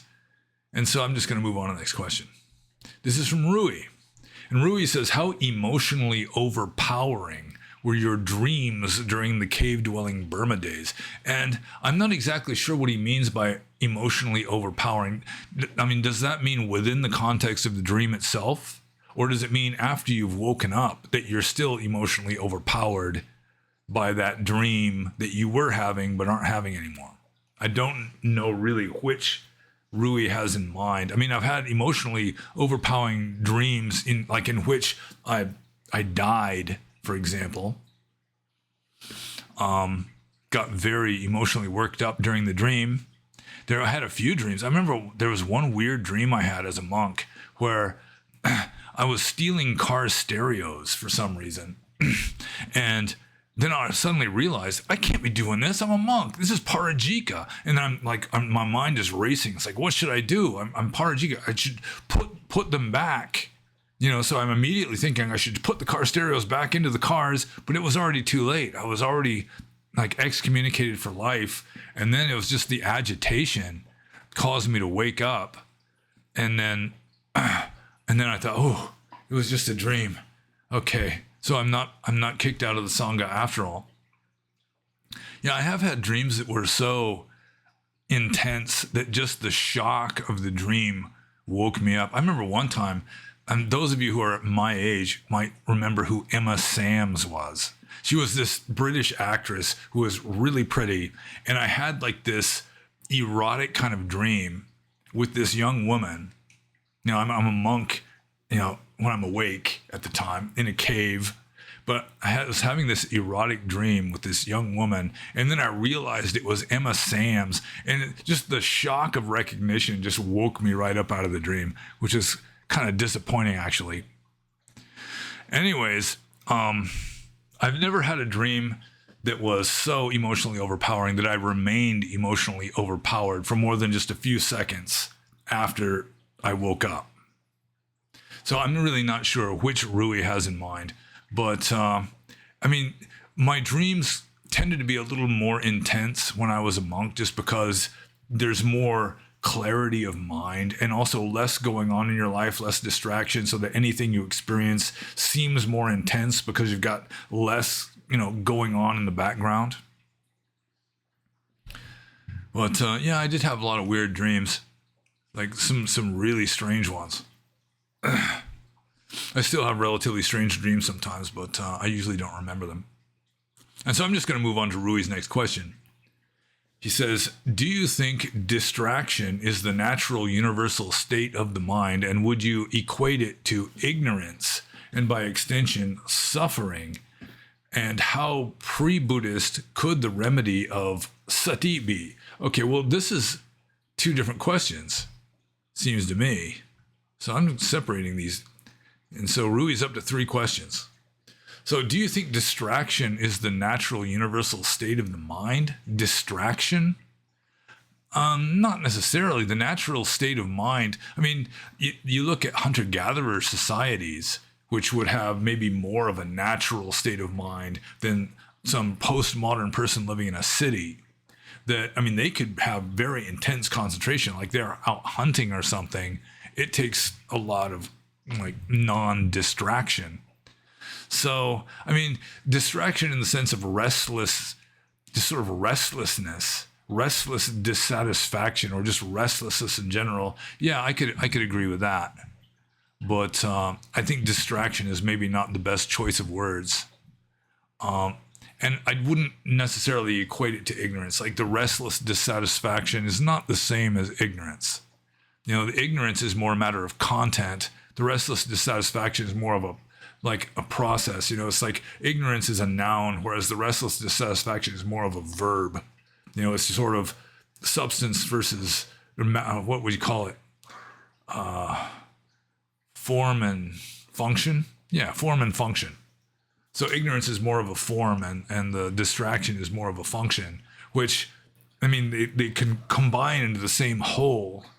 It's just that limitations of the human mind cause us to divide things up into nouns and verbs, form and function, when really it's just part of a 4-dimensional unity that we are not sophisticated enough mentally to fully appreciate. So would I equate like restless dissatisfaction or just restlessness to ignorance? No, I don't think they have the same meaning, although they're part of the same phenomenon. The same, they're part of samsara, the characteristics of samsara, I guess. And suffering, yeah, I guess both of them, both the restlessness and the ignorance are key to suffering, because the restlessness is motivated by desire, just dissatisfaction, wanting something else, wanting something more. And I mean, that's brought about by ignorance, because you don't realize that you already have infinity. So, yeah, kind of. And so I'm just going to move on to Rui's 3rd question. And how pre-Buddhic could the remedy of mindfulness be? I'm not sure. I think mindfulness may have really been something that the Buddha was the first philosopher in India to really emphasize. I'm not sure. I'm not like fully well versed in like what the Brahmins were teaching in the forest when the first Upanishads were coming out, or what the Jains were following. The Jains were more of a materialistic had more of a mechanistic approach to how karma works and how you become enlightened. I mean, they were just burning off their karma through like not doing anything positive and just passively torturing themselves. So I do think that Buddhism was possibly, I can't say for sure, but possibly the first spiritual system, or at least the first spiritual system that really went mainstream, that emphasized the psychological aspects of how to become enlightened and what karma is, and how you get enlightened.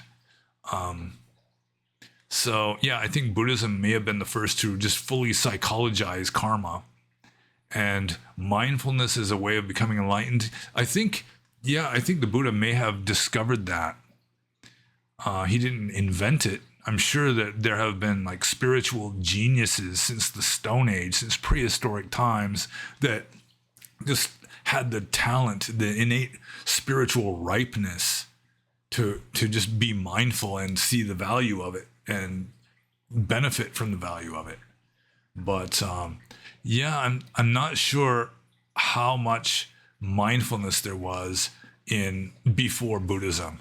And I do think that it might be that that's what the Buddha discovered, according to the legend, rather than first jhana. I mean, there's a question about this that I haven't got to yet, about the traditional story of how the Buddha became enlightened. He went to his first. He mastered all the jhanas under two different teachers. Mastered all the jhanas, realized it didn't get him enlightened. Then he started torturing himself for 6 years. That didn't get him enlightened. And then, according to the legend, he recalled as a child sitting under a tree when his father was plowing a field. First jhana. He just spontaneously went in first jhana, and then he realized that's it. But, I mean, he already mastered all the jhanas. First jhana is the lowest one. So, it's a weird confusion in the story that, as it stands, seems to be a confused story. Like it's like maybe more than one story got cobbled together, and so the pieces don't fit very well. But it could be mindfulness that is what he realized. He had a very lucid, mindful moment as a child, and then he remembered that, and then that was what he fixed upon, or started doing or something.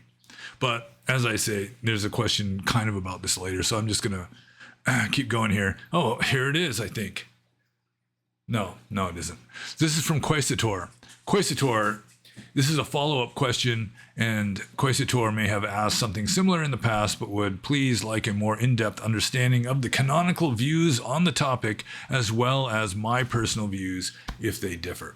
So, Quaesitor says, in the scenario of the meditator who enters fourth jhana daily but dies a miserable death, versus the non-meditator who has never experienced fourth jhana except at the time of their death, the one that dies in fourth jhana has presumably taken birth in the fourth jhana realm. Correct me if I'm understanding you wrong, but you mentioned that someone who has squeaked into a heavenly realm doesn't fit there very well, and therefore are not able to stay in that realm for long. Can you elaborate on how it's possible for someone to exit the jhana realm early? I was under the impression that lifespans of certain realms are predetermined. Well, first of all, a non-meditator is very unlikely to get fourth jhana. So, I mean, even the person who has never had fourth jhana before, and then they get it right before they die, then, I mean, still, they're good meditators. You get fourth jhana, you're an adept. You are a master meditator. And I still got this asymmetrical bump on my beard that kind of bugs me. So, I mean, it's not like Joe Schmo, who just walks into a meditation hall for the first time, just sits down, he just plops down on the cushion and goes into fourth jhana and then keels over dead. It doesn't happen that way. Anyone who's going to attain fourth jhana they're going to be an adept. They're going to be really good meditators. So chances are, if you attain fourth jhana, you go into a heaven realm, and then, these Brahma realms are just conducive to maintaining that kind of mental clarity. So it may be that, you don't just wind up in fourth jhana accidentally right at the moment of death. That, most cases, at least most cases, you're gonna wind up in the appropriate heaven realm corresponding to these deep meditative states that you attained. But we're not experts I'm certainly not an expert on what Brahma realms are like. And to a large degree, they are artifacts of post-Buddhist time Buddhist mythology. I mean, the whole 31 planes of existence, it's not mentioned in the suttas. I mean, certain realms, I mean, obviously the human realm, Tawatimsa heaven gets mentioned, animals get mentioned, Petas get mentioned, but this whole scheme of 31 planes of existence, I mean, it's just an artifact. I mean, the Buddha himself probably did not teach this stuff. And so some of these questions, like the really technical ones, especially like the four stages of sainthood and all that, is just academic. You know, it's like it's information that doesn't have any real positive benefit from knowing it, because you still don't really know it. I mean, it's just like this idea that arose in Buddhist philosophers after Buddhism had started declining in its inspiration. So let's say that you've lived a certain kind of life, and then like on your deathbed, you have like this period of like an anomalous mental state that then kind of squeaks you in to a realm where you don't fully belong. I mean, yeah, it could be unstable. I mean, you can say, let's see here. Quasitor says, I was under the impression that lifespans of certain realms are predetermined, but I mean, you can say the lifespan of a human is, 80 years. Let's just say 80 years. But obviously, some humans die when they're a day old. I mean, just because you have this, like a certain lifespan attributed to this plane of existence, it doesn't mean that you're just, I mean, you got a timer. It's like Logan's Run or something, and then like the crystal starts lighting up at like for everybody at exactly the same span of life. It doesn't work that way. So right when I was in the middle of that sentence, I had this flash of something I should say, and then it faded back out again. Let's see, lifespan of certain realms are predetermined. Yeah. So, I mean, just because the lifespan of a human in general is going to be, let's say, 80 years, just for the sake of argument, that doesn't mean that all humans are going to live 80 years. And so somebody can appear briefly in a heaven realm and they just don't belong there. Like even the near-death experiences, NDEs, where people will go up into a heaven realm and then they'll just come back down again. They'll either be told it's too early, it's not time for them yet, or they freely choose. It's like I prefer to go back down into this body that's on the operating table or lying on the road or whatever. So I mean, it's not some kind of law that cannot be broken. That if you're going to be born into some heaven realm where the lifespan is 10 billion years, that you're going to be there exactly 10 billion years. You're going to be there until your karma is exhausted. And if you don't have much karma to keep you there, that karma is going to be exhausted fairly quickly, and then you're just going to pass on to somewhere else. So, let's see. Is there anything that I left out here? Let's see. Follow-up question I may have asked something similar in the past, but would please like a more in-depth understanding of the canonical views of the topic as well as your personal views if they differ. The canonical views, I mean, in the suttas, I'm unaware of any mention of a deva that lives only a very short time in the heaven realm and then passes away. It's mostly mythology. You got to bear in mind that all this talk about heaven realms and so forth is mostly mythology. It's made up theories about stuff that most of the people who came up with these theories had no personal experience with, other than maybe some visions when they were meditating. And there's no guarantee that those visions are accurate. So, I mean, these kind of questions, I mean, it's like, what benefit is there in even knowing the answer? How does this help you in life? And I don't mean to scold anybody. So I'm just going to move on to Quasitor's next question. which is there any truth to hell being a place of punishment and repentance, or can it be just as likely for someone who has never hurt anyone to end up in hell as it would be for a murderer? I don't think it's just as likely for some just unobtrusive average guy to go to hell, and that it's just as likely for him to go to hell as like a serial killer. But I do not think that hell is directly a place of punishment and repentance. It's like when you die, let's just go with the Buddhist idea of rebirth. When you die, you've got a certain momentum going, like a psychic momentum. That is your karma. And that karma is going to land you in your next life. And it's going to be appropriate to like your attitude, just your vibrational rate, the coarseness or like fineness of your mind, the subtlety or lack of subtlety of your mind is going to determine what level of reality or unreality, what level of samsara you're going to wind up in. So it's just more of a matter of how crude your mind is or how subtle your mind is. If you die with a heavenly kind of mind, you wind up in a heaven realm. If you die with a hellish frame of mind, or if you just go through life, especially with a hellish frame of mind, there's a much higher chance of you winding up in some kind of hell realm. So it's not like divine punishment or any such thing, and heaven isn't a divine reward unless you want to just kind of see it that way.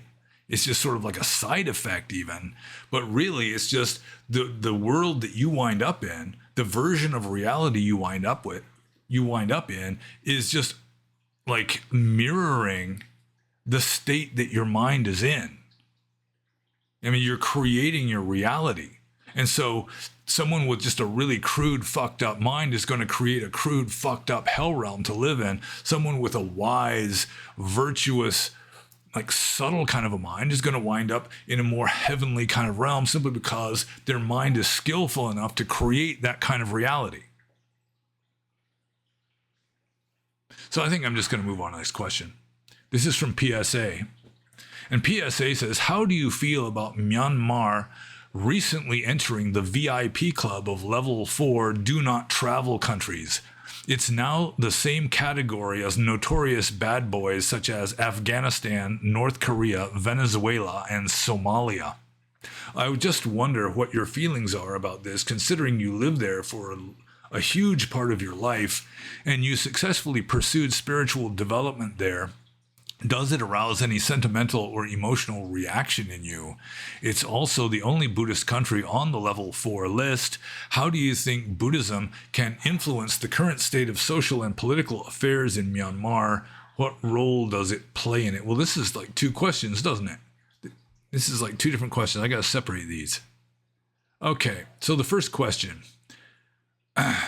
So essentially, how do I feel about Burma being at the level 4 do not travel country status? And I mean, Burma's been this way before. I mean, it's nothing new, really. I mean, there were sanctions against Burma's like brutal and repressive military dictatorship up until 2011. So before that, I mean, still it maybe wasn't level 4, but still, I mean, all foreigners got kicked out of Burma back around 1988 or 1990 when the riots, like public beheadings and stuff going on. Burma has always been a mess. Half of Burma has been controlled by insurgent groups since World War II, practically. Since the British left. I mean, things just went to shit almost immediately after the British left Burma. And it's to some degree the British's fault because they used the divide and conquer. You know, they used sort of like ethnic animosities and this sort of thing to kind of keep the Burmese people or the people, what is now Myanmar, from like uniting against the British Raj, that kind of thing. But on the other hand, the Burmese, they just cannot organize worth a damn. I mean, it's the state Burma is in is largely a reflection of just the prevailing attitude of the people. Like some famous philosopher, I think it was Voltaire, says every country gets the government it deserves. And one reason why Burma has the brutal and repressive military government is because the Burmese are just so passive and stoic. They can put up with damn near anything. So, I mean, it's like the Burmese can just tolerate stuff that even I, as a monk who had been a monk for years, it's like I was unwilling to tolerate. Like some dog barking its guts out right outside your bedroom window. Most Burmese people will just like cover their ear up with a blanket or something and just sleep through it, or try to sleep through it. I'd have like a little pile of rocks outside my door to chase dogs away. I mean, I couldn't make them stop barking and howling, but at least I could make them go off some distance away from my window. So the Burmese, they're afraid of their own shadow. You know, they're afraid of sun, they're afraid of rain, they're afraid of wind, they're afraid of cold, they're afraid of heat, they're afraid of the government, they're afraid of witches, they're afraid of ghosts, they're afraid of monsters in general, they're afraid to walk through a cemetery. The Burmese are easily scared people. And it's not just the government. It's just kind of the way they are. I'm sorry to say it. I mean, in some ways they are very superior to the average Westerner. But, I mean, everyone's got their strengths and their weaknesses. And one of the weaknesses of the Burmese in general is they cannot organize, and they're just passive and just put up with bad situations. You know, it's like, how many Burmese people does it take to change a light bulb? The answer is none. They just stumble around in the dark and are patient about it. Occasionally bumping into something and going... I mean, there's lots of answers to that riddle. How many Burmese people does it take to change a light bulb? But that was one of my favorites right there. I mean, there was one, the first time I ever heard that joke, how many Burmese people does it take to change a light bulb? None. Aung San Suu Kyi is going to change it for them. Because that's kind of the attitude they have. It's like, we're not going to stand up for our own rights. We might get in trouble. We might get disappeared by the government, which does happen. So they just hope America will invade and fix things for them. But it won't stay fixed. I mean, Burma, it was like their first leader, or who was going to be their leader, was General Aung San, who was on the side of the Japanese during World War II up until he realized that the Japanese were worse than the British at ruling Burma. So then he switched sides, and he became a kind of war hero. And then after World War II, he just has this idea, we need independence for Burma as soon as possible while he was still popular. So he could be the shoo-in for the first president of an independent Burma. And then, so he insists, I mean, the British were volunteering to rebuild the infrastructure of Burma before they granted Burma independence, because Burma was a battlefield. Rangoon was bombed out. I mean, their infrastructure was in smoking ruins. Aung San, no, we want independence now. So they get independence, and then almost immediately, General Aung San and almost his entire cabinet were assassinated. There's some guy with a machine gun just comes into a cabinet meeting and just guns them all down. So they wind up with U Nu as like their first real prime minister or president or whatever he was.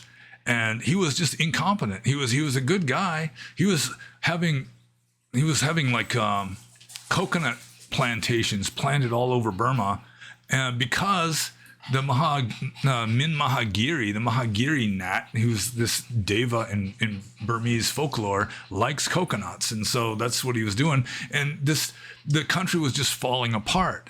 And so the first time, U Nu, the incompetent but very good person, he asks the military to take over for a while to get in control. So the military actually comes in and takes over. You got a military dictatorship by invitation, and they get things pretty much going, and they get things organized. You know, they kind of put down the rebellions and so forth to some degree. They hand control back over to U Nu. Things just start going to shit again. And so the second time they just moved in, and Burma became a military dictatorship from then up until like 2011, with just brutal repression of any kind of dissent.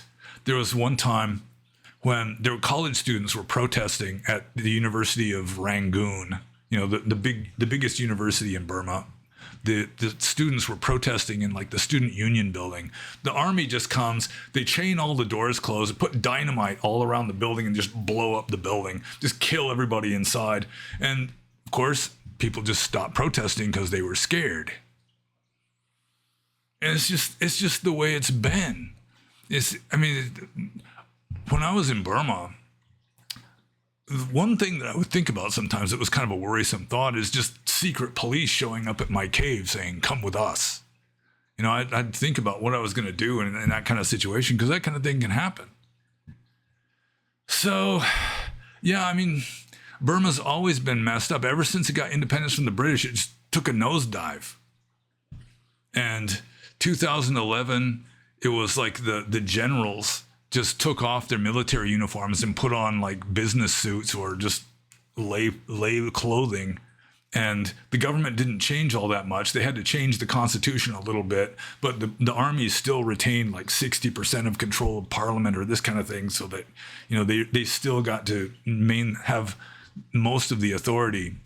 And then several years ago at this point, or at least a few years ago, things just weren't going their way, and so they just took over again, and we're back to the military dictatorship. And I don't know if things are necessarily much worse than they were like in 1960.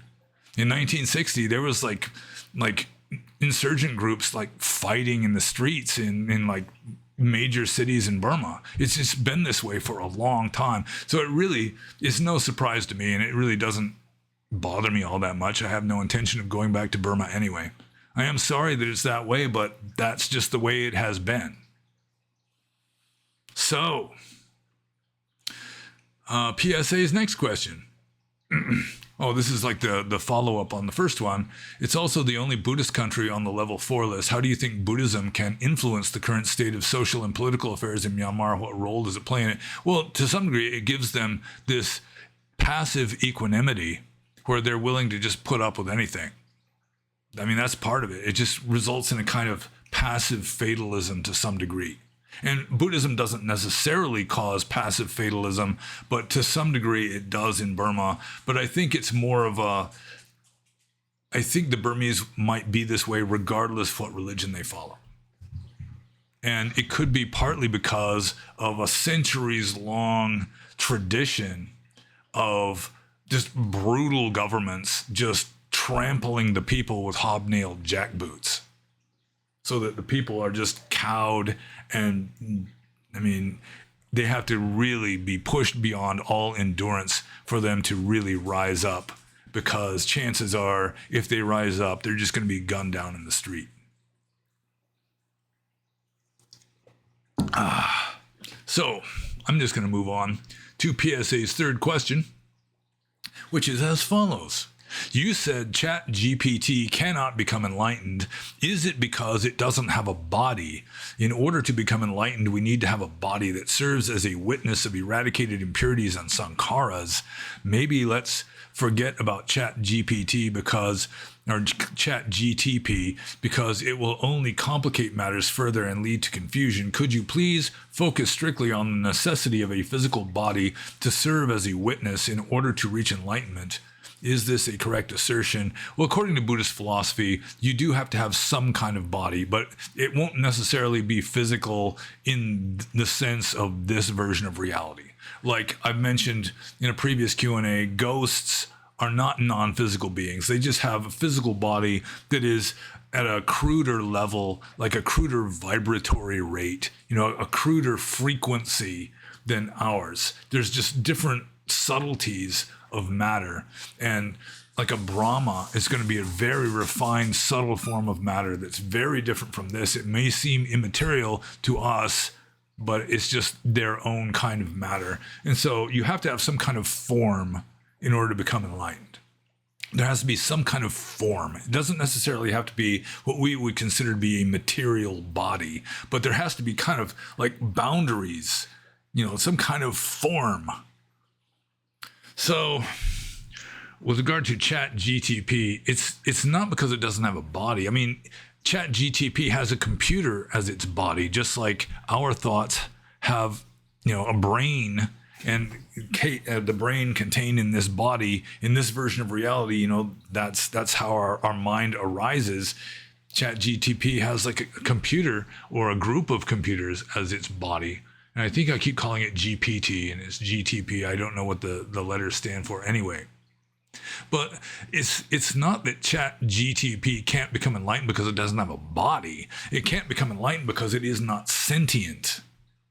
That is why it cannot become enlightened. It is not sentient. I mean, it's got artificial intelligence, but it doesn't have like real self-awareness. At least I assume it doesn't. But like computer geniuses are trying to create sentience in a computer, which can bring about the technological singularity, and you have no idea what's going to happen after that. Because the computers, once they become sentient and start improving upon their own minds of their own volition, they're going to be as far beyond us as we are beyond amoebas within a very short time. And then there's absolutely no telling what's going to happen. You cannot predict what the computers are going to do any more than an amoeba can predict what a human is going to do. But that's a whole different issue, I guess. A whole different kettle of wax. So let's see here. Yeah, but I mean, you do have to have some kind of form, because otherwise it's just completely dissipated and there's going to be no significant progress, because there's no means of progress, because progress itself relies upon some kind of form. So I'm just going to move on to the next question. This is from Harim Kathul. And Harim Kathul uses one of the taboo words in this question. Have you ever considered auto-termination? And then he continues here, I find myself in a situation where I dream of it every day. I wish no one knew my name. I wish that I were a vagabond with no bonds or responsibilities. Excuse me. The only things holding me back are the vague memory of divine ecstasy I experienced, the prospect of suffering even more if the soul truly goes on after death, and disappointing a Christian mystic who once foretold me that I fulfill a heroic destiny. I don't think I will go through with it. I find it fascinating how this state of being contrasts with the ecstatic one. The world remains the same, and yet one sees only darkness, while the other one is overwhelmed by light. Okay. Well, it is true. I mean, as a monk, I did consider auto-termination quite often, in fact. And for a while, I even had a certain toxic substance that I just had stored in my cave just in case. That, it's good to have like a fire exit. It's good to have an escape route just in case there's some sort of emergency where leaving the scene just seems like the lesser of two evils at the very worst. So, yeah, I mean, a lot of the time when I was a monk, I mean, being a monk, it's not just, you're just sitting around chilling and being calm and serene all the time. I mean, you can have like really rough times as a monk. You're striving to become a saint, and your character just is stubbornly not cooperating, and you can just be frustrated and desperate and just, this sucks. I don't want to do this. It's going to be 120-degree heat for a month straight, and it's just miserable. You can't stop sweating. It's just, weird tropical diseases, and there are times when you just think, I'd be better off not metabolizing. And one of the main things that kept me alive was just the idea that it would kill my mother. That if she found out that I did that, then, I mean, it would just destroy her, I'm pretty sure. But it just seemed like, I mean, just because things are bad now doesn't mean you should just give up. That, the only surefire way of failing is to quit, to give up. That is the 100% certain way of failure. So, I mean, it was a consideration. I mean, it's something that is always an option. It's just that it never got bad enough that I decided to take that option. I remember one time, there's a certain kind of lily that grew wild around my cave, and somebody warned me, don't eat that. Don't eat the bulb of this lily because it's deadly poison. And so one time I just casually asked a lay supporter, how many would you have to eat for it to be lethal? And I don't remember her answer, but then shortly after that, she secretly had some friend of hers go out and just pull up all the lilies around my cave just in case I decided to take one or two. But yeah, I mean, I considered it. It was always an option, but I'm glad I didn't. I mean, from the Buddhist point of view, that you don't really solve anything other than it might just be like a quick fix, but your karma remains, and you might even have worse karma because you've laid violent hands upon yourself, so to speak, which is going to have a karmic effect. And I mean, you just get born again into the same general dilemma. So your best bet is to solve the problem as well as you can, rather than just give up and rather than just quit.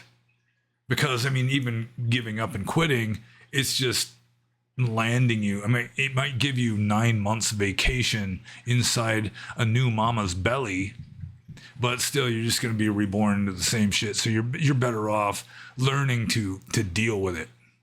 Just learning how to accept the situation and master it. Then you won't need to get reborn again. So I guess the only real question here was that, have I ever considered that? And yeah, I considered it quite a lot, actually, when I was a monk. Not recently, but when I was a monk, just living in a cave in central Burma, sometimes things would get pretty awful.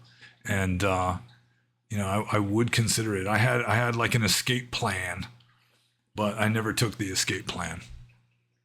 So I'm just going to move on to the next question. This is from Master Poe. And Master Poe says, Nirvana, the end of redundancy? ? So is Nirvana the end of redundancy? So that would mean that samsara is redundancy. And in a way, kind of. I mean, samsara is symbol. Samsara is perception. Perception is samsara. The world we are living in, that we think we're living in, is perception. And perceptions are symbols. So a symbol is like a generalization. I think it was, I almost said Sigmund Freud, Bertrand Russell, who said that every word in the English language except this and that are generalizations. So it's like what we're doing is we're taking a bunch of experiences and lumping them together and putting them into one word, which is a symbol. And so, I mean, in a way, that's a kind of redundancy. You can't have like a new word for every unique experience. I mean, if you live in the absolute particular, nothing has a name, because any kind of name, even to a person, is really just a generalization. Like Napoleon Bonaparte, it wasn't just this one entity, it's a generalization of all these. I mean, he was changing from one moment to the next, and he was composed of all these different particles and so forth. So it wasn't just one thing. It was just this group of constantly changing things that, for the sake of convenience, we call Napoleon Bonaparte. And so that's just the way perception works, is a kind of redundancy. It's like generalized symbolism, and symbols are kind of redundant, or at least they're repetitive. It's like you use the same symbols to represent lots of different things, which is a kind of redundancy, I guess. But I'm not exactly sure what Master Poe meant by redundancy. And I didn't look it up in the dictionary before I started doing this Q&A. And I'm not looking it up now because I'm moving on to the next question. And this is from Javha. I don't know how to pronounce some of these names. Javha. Javha says, I came across one of your reply on CT discussion about reporting theft can be parajika. I was little confused there. Is it about the case that monk receives some sort of compensation for their theft report? If monk witness a theft or robbery, then he report it to police or authority would be parajika, even though the monk is not asking any reward for the report? 3 question marks. Also, what if he doesn't report theft, robbery, looting, any apathy? Okay, well, I guess that's 2 questions, so what the hell? Let's separate them up. Let's see, gotta separate them. If it's more than 1 question. Okay, so I do not know what a CT discussion is, and I think Javha misunderstood what I was saying. I never would say that to report a theft can be parajika. I can't think of a situation in which reporting a theft would be parajika, even if you got paid for, like you got a reward. Let's say a year from now, there will be bounties for reporting illegal aliens in the United States, that you'll get a reward of $500 for every illegal alien report. Some monk reports an illegal alien, gets the $500. I mean, that wouldn't be parajika. I mean, it would be nisagiya pachitya for handling money, but it wouldn't be parajika. I mean, you'd have to actually kill somebody or steal somebody or have sex with somebody or lie to somebody about having attained supernormal, superhuman mental states. That's parajika. 4 parajikas: killing, stealing, sex. Well, I guess sex is first. Sex, stealing, murder, and deliberately lying about having attained superhuman mental states. And reporting a theft is none of these. And so, yeah, reporting a theft would not be parajika. I think what Javha is thinking of and misunderstood is that, let's say a monk has some possession. Let's say it's his alms bowl.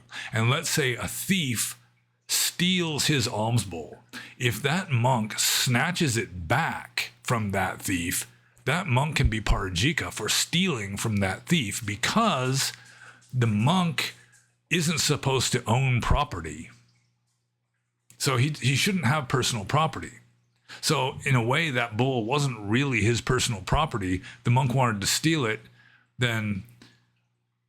But I mean, there is kind of a loophole to this, in that if the monk has not given up a claim to it, he still considers it to be his property, then by snatching it back, he probably wouldn't be parajika. But if he has given up hope on getting it back, let's say somebody steals his bowl and he just considers it lost. He's already made efforts to find another bowl. He just has given up claim on that bowl. And then he sees that bowl later. If he takes it then, he's guilty of stealing that bowl because it's now somebody else's property. He has given up any claim to it. And then, he just assumes that it's gone. It's not his bowl anymore. And then he sees it and tries to take it back then he could be guilty of stealing. Under certain circumstances, I've been told that even just snatching back something that is snatched from you can be theft, just because of the monk's not supposed to own anything idea. But I think that's debatable. That could be controversial. I think there'd be serious monks taking both sides on that one. So, but still, I think for sure, if somebody steals from a monk, the monk has given up hope on getting it back, and then sees it and takes it, then he's stealing. And then he would be parajika, because theft is one of the parajika offenses.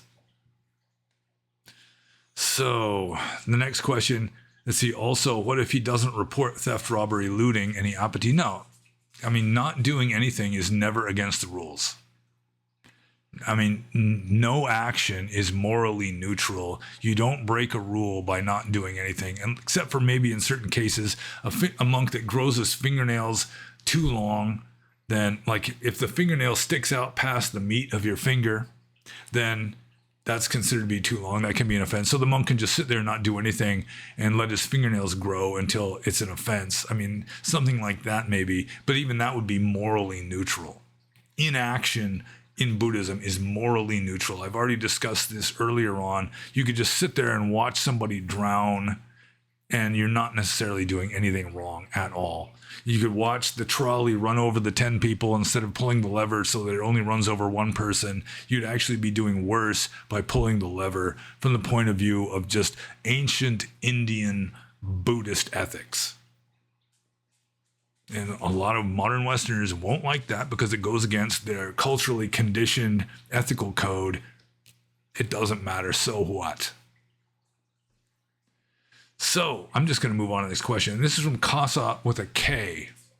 And Kasa, spelled with a K, says, "Hello, were Venerable Sariputta a dry vision arahant without having any supernatural power or such? I've read that he was liberated by both ways, i.e. Ubato Bhaga Vimutta, and how does it relate to that? Thank you."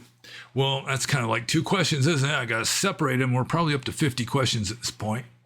So the first question is, was Venerable Sariputta a dry vision arahant? According to tradition, no, he was not. He had jhana, and there's one weird sutta, I think it's in the Udana, of Venerable Sariputta, who is sitting in the cessation of perception and feeling. You know, he was just deeper than fourth jhana. And some yaka, like an ogre, comes along and just wallops him in the head just for fun. And that because he was an ogre or a yaka, he hit Sariputta's head so hard that it would have split a mountain in two, but Sariputta didn't even feel it. So after the yaka does this, he immediately, the earth just opens up. He plunges into hell for having walloped an arahant upside the head. And then finally, Sariputta comes out of this deep meditation, and Moggallana, who's there, says, "Didn't you notice anything just now?" And Sariputta says, "No, but I do have a little bit of a headache." So the whole purpose of me telling this story is to point out that Venerable Sariputta did have definitely, he was a master of jhana. He had psychic powers, didn't use them as much as Moggallana did, but he was definitely not a dry vision arahant. And so moving on to Kasa's second question, Kasa with a K, mind you, says, without having any supernatural power or such, okay, I've read that he was liberated by both ways, i.e. Ubato Bhaga Vimutta, and how does it relate to that? Thank you. To tell you the truth, this whole idea of the different ways of liberation, including the liberation by both ways, the Ubato Bhaga Vimutta, it's obviously an artifact of later Buddhist attempts at philosophy. I'm fairly certain the Buddha didn't teach anything remotely resembling this. It's just more academic stuff that knowing it might make you like more literate in orthodox Theravada Buddhism, but you get no benefit whatsoever aside from that. It's just not a useful thing to be pursuing. I mean, there's other things like how to meditate well that you'd probably get much more benefit than from studying this kind of stuff. That it's found only in what are based on the evidence, later suttas. You know, it's just a later development in Buddhist philosophy where in ancient Indian philosophers, including Buddhist ones, just could not leave well enough alone. They keep wanting to elaborate and complicate things and systematize things, come up with new things to fill in gaps, perceived gaps, this kind of thing. And this different ways of becoming enlightened, different kinds of, the three different kinds of Buddhas and the different ways of getting liberation and all this. It's just, I mean, it doesn't matter. I've never had any interest in it. I never bothered to memorize it or anything like that, just because it was just a dud. You know, it was just a clunk. You know, it didn't really strike a chord. It did not appeal to me at all. It just did not strike me as anything worth knowing. And so I just let it slide. So maybe some like really orthodox monk who just believes all of it and has studied all of it and knows all of it, you'd be better off asking him a question about that kind of thing.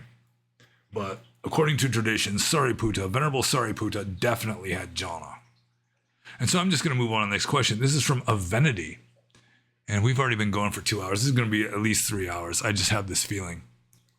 Avenity says, when a person is addicted, as they get more and more into the addiction, they gradually lose interest in their relationships, hobbies, goals, until the only thing that's left on their mind is to pursue the addictive substance or behavior. Supposing that person overcame the addiction, would it be easier or harder for them to become enlightened since they got free from the only desire they had in life? Well, I mean, it wasn't really the only desire they had in life. It was the main one. But even like a drug addict is going to have other desires besides that. And I mean, it can go either way. There's all kinds of people.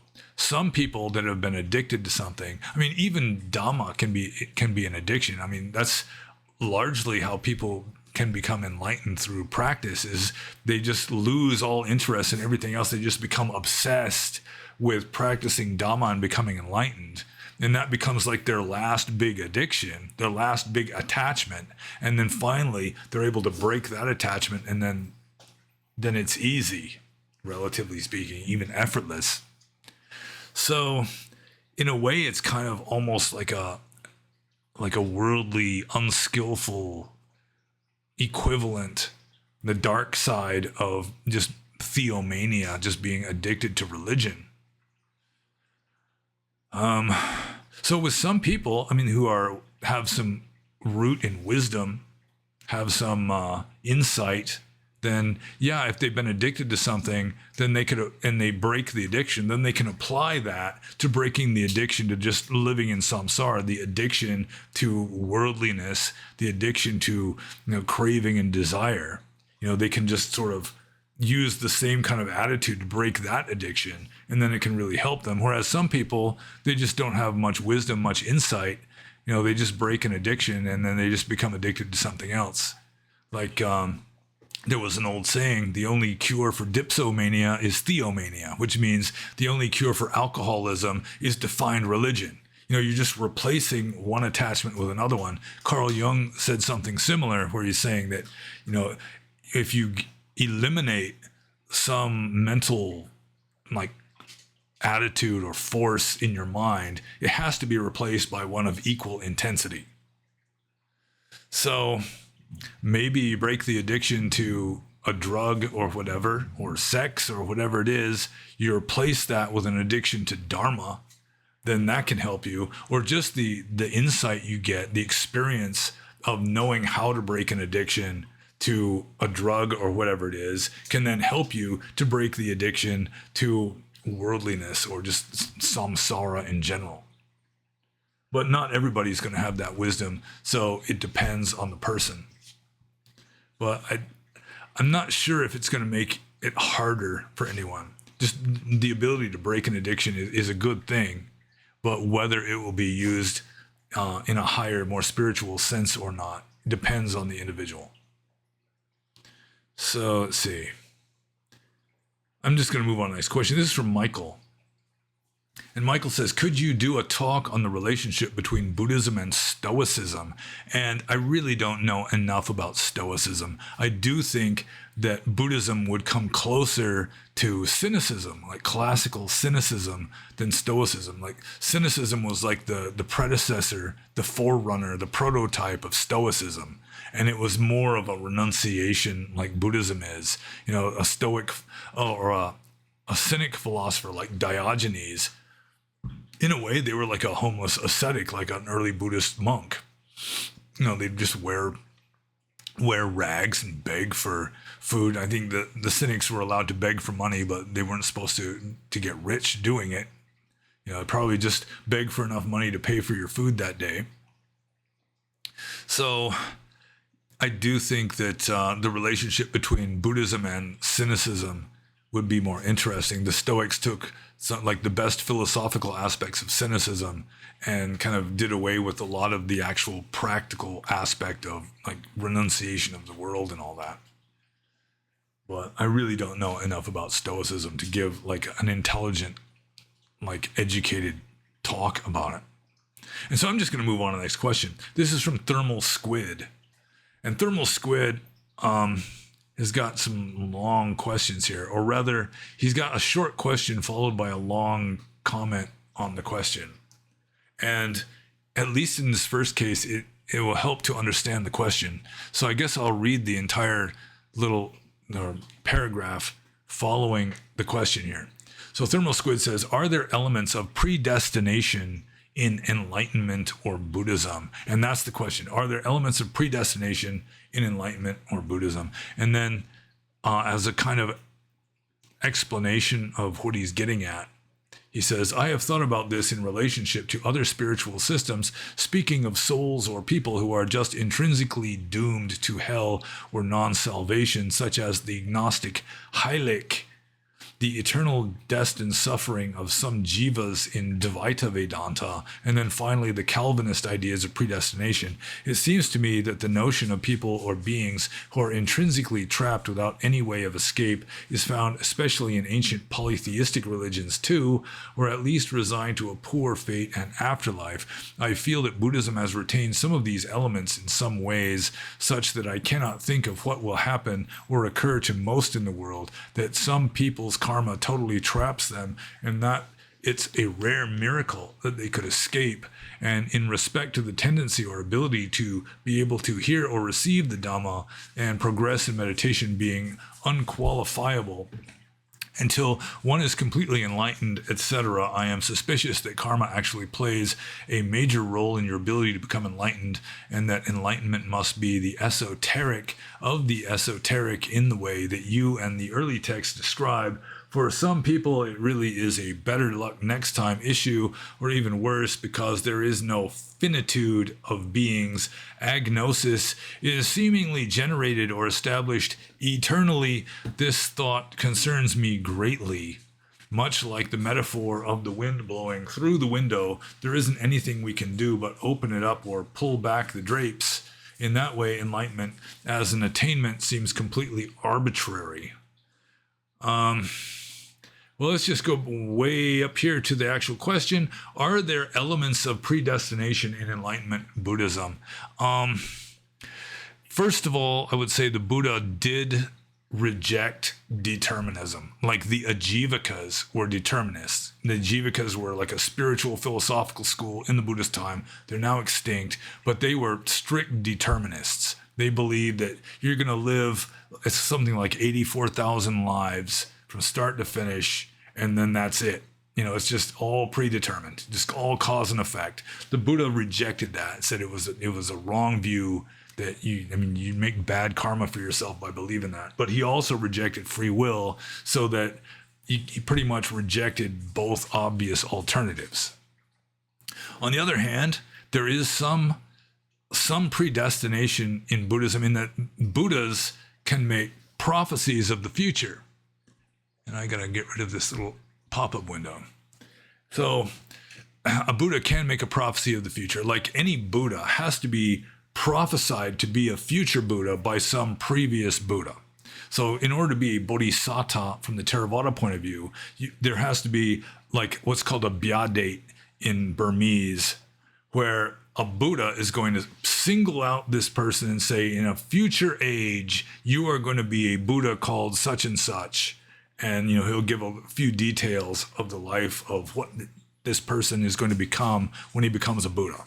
So, that's kind of, it seems suggestive of predestination. It's destiny, it seems like. But then at the same time, in Theravada Buddhism, the future doesn't exist.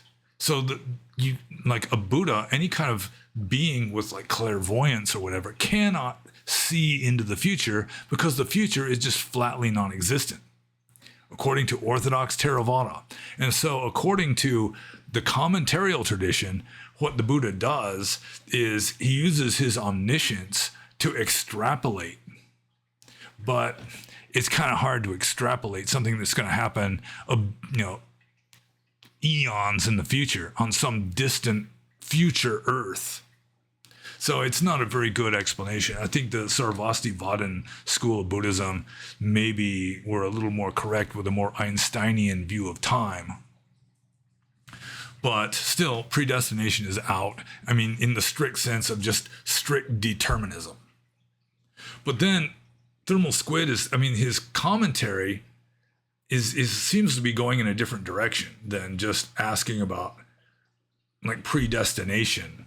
In that, I mean, it is true that in Buddhism, very, very few people become enlightened, even people who are trying to become enlightened, even people who have dedicated their lives to it, like monks and nuns, even just a tiny minority of them, less than 1%, actually succeed. So, in a way, you're kind of trapped being who you are. You're stuck being who you are. And most people don't even want to become enlightened. So that's one thing. Most people are trying to remain unenlightened because they just don't know any better. So, I mean, it's salvation and non-salvation and all that. It's in a way, it's kind of Christian terminology. Because in Buddhism, it's just samsara. You just keep going and evolving, just going through these various lives. It's not like you got one shot at salvation, and if you fail, you burn in hell forever and ever. It's more... There's more cosmic justice than that, in that we wind up where we want to be. We wind up where it is most appropriate for our attitude. Like I was saying with regard to rebirth, in answer to a previous question, it's like we land where we're creating our own reality. So if you have a crude mind, you're creating a crude reality. If you have a more subtle mind, you create a more subtle reality. And I mean, what is unjust in that? We are creating it through our own volition, even though we're too semi-conscious as a general rule to realize that we're creating it. We think we're just passively experiencing this external world when actually we have put ourselves into this situation. So, yeah, I mean, he says, it seems to me that the notion of people or beings who are intrinsically trapped without any way of escape is found especially, well, yeah, I mean, but they're the ones who are doing it to themselves. It's not some God punishing them. We're putting ourselves where our own volition lands us. So, I mean, to say that that's unfair or something, it just strikes me as kind of ridiculous. Unless we're just unfair to ourselves. Yeah, for some people, it really is a better luck next time issue. Yeah, almost everybody. I mean, if that is, in fact, you consider enlightenment to be the goal, then almost nobody reaches the goal in this life. It's just like it's just an extremely long process of just people evolving spiritually until they're at the point when they even realize that they should be like reaching for something higher or better. So let's see here. In that way, enlightenment as an attainment seems completely arbitrary. Yeah, I'm not sure. I mean, in a way, it's not the result of a cause. Nirvana is not the result of a cause. But it's just so difficult to explain, especially to someone who insists on just like logical coherence and so forth. That, I mean, that in itself is a kind of handicap, or it can be at times. So, yeah, I mean, getting back to the actual question up at the top here, are there elements of predestination in Enlightenment Buddhism? It seems like unofficially yes, technically officially no, but the idea that most people just are not in a position, they've got almost zero potential to become enlightened because they're just not ripe for it yet. They don't even want it yet.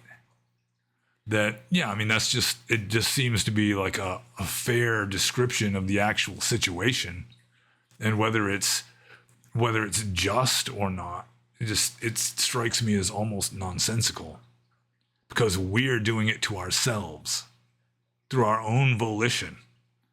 It may not be free volition, and we're just like semi-conscious, so that most people aren't even aware that there's any kind of choice to be made.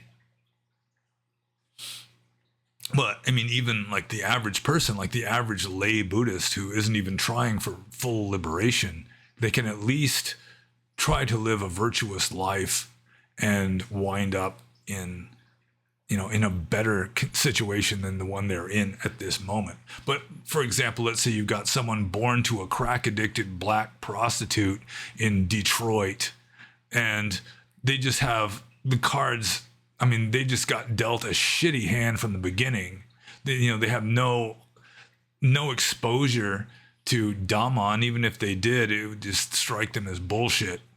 There are beings like that, and like the entire animal realm, or almost the entire animal realm, is like that too. Whereas all these beings, countless billions of them, they just got no chance in this life. It's going to be better luck next time, and chances are they're going to be an animal next time. So it's going to be better luck the time after that, or better luck after like a billion more lifetimes as some sort of marine copepod, some sort of plankton. Who knows? But that's just the way it is. I mean, whether it strikes a person as fair or just or not is largely irrelevant. And I'm just going to move on to Thermal Squid's next question, which is, wait, did I skip one? Oh, okay, yeah, I did. No, I almost skipped one. So his next question, feelings about the naturalistic fallacy and whether or not it has any merit. And I'm not going to read the little essay commentary to this one. The naturalistic fallacy is just the idea that if it's natural, it's good. That natural is necessarily better than unnatural. And that's not necessarily the case. I mean, like modern medicine is kind of unnatural, but still it's better than just having diseases, in my opinion. I mean, modern medicine has had some fails, but still, as a general rule, the lifespan of the average human is, especially in the civilized part of the world, the more developed part of the world, is significantly longer and less gruesome because of, say, eradicating smallpox or developing antibiotics. And it's not exactly natural. Antibiotics, I mean, they kind of come from nature, but still, I mean, making the little pill is not natural. Or unless you adopt the Buddhist point of view, where anything that happens is just natural by definition. I mean, humans are still in nature. We're just creating a strange version of it for ourselves, but still, it's all natural in that sense. But the naturalistic fallacy, just because something is natural doesn't mean it's good. I mean, like, nature has not designed us to be happy. Nature uses pain and suffering to get us to do what Mother Nature wants us to do, which is to stay alive long enough to propagate our gene sequences. So, I mean, as a general rule, I mean, we are sort of naturally evolved to fit into a natural environment. And so I think maybe more than half the time what is natural would be better than what is unnatural. But there are a lot of exceptions to that, like modern medicine or even becoming enlightened is pretty unnatural. Just the things you have to do to yourself, like being celibate, for example, is kind of unnatural. It's not completely unnatural because I'm sure there have been a lot of males, especially, that just never got a mate. It's common throughout many species in the animal kingdom that you have like bachelor herds of young males that just don't mate because it's the alphas that get all the females.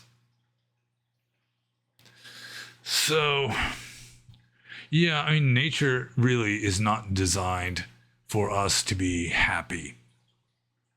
And so it may be that living a life that is more conducive to happiness is just going to have to be unnatural. And developing wisdom and so forth, that there's going to be a certain amount of unnaturalness. But like I said, in Buddhist philosophy, if it happens, it's natural. Like, there is no unnatural or supernatural. It's just whatever happens is just de facto, just practically by definition, it's natural. So let's see. I think I'm just going to move on because this really is going to be a a long Q&A. I just have this feeling we're going to go more than 3 hours. So, Thermal Squid's third question. Do you have any chronic pain or age-related pain or aches? Also, do you find your stomach hurting at all or often? And he's got sort of a shorter commentary here, so I might as well. He says, I'm 24 and I'm starting to develop back pain and such despite a highly active and non-sedentary lifestyle, religious eating and superstition, so on. I'm not sure if I'm a hypochondriac or have a mental disorder, but I really feel old all the time no matter what I do. I wonder if tolerating or becoming more accustomed to pain is a feat of age, or if it's a psychic thing where I'm just hyper aware of my body. I see you drink sometimes several Red Bulls and wonder if this hurts to do. Well, I actually had a Java Monster this time. No Red Bull this time. But, I mean, it seems like the commentary to his questions don't always fit the actual question. So let's just go up to the question here. That's all I'm technically required to answer is the question. Do you have any chronic pain or age-related pains or aches? Also, do you find your stomach hurting at all or often? Well, I'll get to the second part first. My stomach, in order to be a monk, you pretty much have to have a cast iron stomach.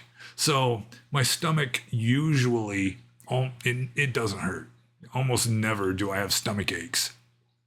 It has happened, though, that, whether it has anything to do with me being a monk for 30 years or not, I don't know. But for 30 years, I ate only in the morning. So now, if I eat or drink, milk is okay, but some things, if I eat or drink, like within 2 hours of going to bed, I start getting acid reflux, which is something I never really experienced before I dropped out of the monkhood, where it's like the stomach acid is accumulating to, help you digest what's ever in your stomach. And then when I lie down in bed, it can like burp up into my esophagus, and then it kind of burns my esophagus, and then I can't sleep, and then I got to get up and take antacid tablets or Pepto-Bismol, and then I got to prop my head up on like 3 pillows just so I won't be completely horizontal. There'll be enough of an angle that the stomach acid doesn't get up into my esophagus. With regard to chronic pain or age-related pains or aches, my joints. As I'm getting older, there is a bit more joint pain and stiffness, which is just symptomatic of old age, especially like in really cold weather or like really rainy weather, you get more like pain and stiffness in the joints. Strangely, right after I stopped being a monk, I had like pain in my hip joints, where my thigh bone, my femur enters the pelvis. It would hurt so bad it was hard even to get into a car sometimes, to lift up my leg enough to get into a car. And it turns out that was caused by sitting in the full lotus for hours every day for so many years, just sitting cross-legged on the floor meditating. And then when I stopped doing that, it was like the joints or the ligaments had to restructure themselves. And it was painful. But as a general rule, as I get older, there is more stiffness in the joints, and it's just something that I just have to accept. There's not much I can do about it. So it's just, you just accept the situation. I was an professional ascetic for long enough that a certain amount of pain and discomfort is just life, really. Just an aspect of life. And there's going to be negativity in life regardless of what you do or don't do. And so stiff joints, it's acceptable way of burning off the necessary negativity in my life, at least some of it. So I'm just going to move on to the next question. This is from Yuga'u. And Yuga'u says, hello, how are you? How is the new job? Well, I'm fine. And the new job is... It's stressful and hectic sometimes. It can be a hectic job. Sometimes it's just like this chaotic maelstrom going on where it's like 25 or 30 forklifts all on the same dock, just unloading trailers and loading other trailers. And just, you're avoiding collisions much of the time Because some people drive like absolute maniacs. Some people drive like maniacal idiots. And so you got like somebody backing out of a trailer here, you zip this way, somebody's coming out this way through a shortcut, you go the other way. It's like you're just like zipping around, just trying to, do your job while at the same time avoiding maniacs. And sometimes you're the maniac too, I guess. It works that way too. So I do kind of miss bending sheet metal. I miss running the trim brake and making things that way. And, but still, I mean, sometimes it's like when I first get to work, sometimes I hate my job. But then after a few hours, as a general rule, I kind of like it. It's sort of like playing a video game, but it's like I'm like lazy at first. I'm a lazy person just by nature. And so I'm all chill. I'm at home. Everything's calm. And then I go to work and just get plunged into the maelstrom. And so I react with a certain amount of aversion. But then once I get into the flow of it, then it's okay. So, yeah, the new job is, I prefer using my brain to make things. There's really not a whole heck of a lot of intelligence required to be a forklift operator other than just a certain amount of finesse, just like positioning something with the tips of the forklift, that kind of thing, or just learning how to load things so that it doesn't go all sideways 50 miles down the highway. That some people, they're just totally brainless at work. I mean, the average IQ of the people at this job site is double digits. I mean, it's just the way it is. It's just what you expect. It's not like I'm complaining or anything. It's just the way it is. And so some people, I mean, they'll load something into a trailer and I can look at it and it's like, that's going to be sideways within 5 miles. And when that truck takes off, that thing's just going to vibrate and fall over. And I'm not really there to like fix everybody else's fuck ups. So sometimes I just shake my head like, oh, well, so much for that one. But yeah, it's all right. I mean, it's okay. So I'm just going to move on to Yugau's next question, which is, don't you think that in allegory of a cave, person that is free is having a harder time than one stuck in delusional state? Having to explain what he knows to them is exhausting. Well, I mean, just because you've gotten out of the cave doesn't mean you have to explain what you know to the people who are still in the cave. So, yeah, that may be the hard part, is coming back into the cave and trying to explain to the people in the cave that they are in the cave. I mean, that's one of the profoundest things I've ever read in Plato. I've read most of Plato's works, his dialogues. Never got around to reading his laws. But yeah, I mean, it is a profound allegory, the whole allegory of the cave, Plato's cave. I think it would be an excellent name for like a bistro or something. Plato's cave. I think there was some like a beatnik dive in New York back in the day called Plato's Cave. But yeah, I don't know. In some ways, it might be a harder time, but they're better equipped to deal with that harder time. So yeah, I'm not exactly sure how to answer this question. The person who has gotten out of Plato's cave and then goes back into it may have a harder time, but then, like I just said, they're better equipped to deal with a hard time because they're free and they're not chained in a cave looking at flickering shadows on the wall. But I mean, to some people, most people prefer to be chained up. I mean, that's just the way it is. That's getting back to what I was saying to Thermal Squid earlier. How unfair is it if it's people just wanting to be there? Or people just putting themselves in that situation through their own volition. So yeah, I mean, it's kind of a fool's errand trying to get people that don't want to wake up. People that don't even know that they're asleep, trying to get them to wake up, and that can really be it can really be a difficult job. And so I mean, I think adopting my position of I'm not saying that I've completely escaped from the cave or any such thing, but I mean, I'm just putting it out there for people who are inclined to listen to it and people who aren't interested. I'm not going around knocking on doors like a Jehovah's Witness. And I'm just going to move on to the next question. This is from Mad Gringo. And Mad Gringo says, you've mentioned in previous videos, and then there's an arrow, and it says mediocre, lukewarm lay practice. If sitting every morning and evening is the standard baseline, perhaps, what might a lay practice look like that is serious, one that may actually lead to some semblance of advancement? Merci beaucoup. Well, I think what kind of lay practice would look at serious if it's the person's top priority in life. I mean, if waking up or just cultivating wisdom, to live a dharmic life is your top priority in life, then you are doing well and your practice is good regardless of the external manifestations of that practice, regardless of how many hours you sit cross-legged, regardless of what books you read, regardless of whether you chant or not. If cultivating wisdom is your top priority and you're going about it in a relatively wise way, maybe with some guidance from actual Dhamma, then you're doing well.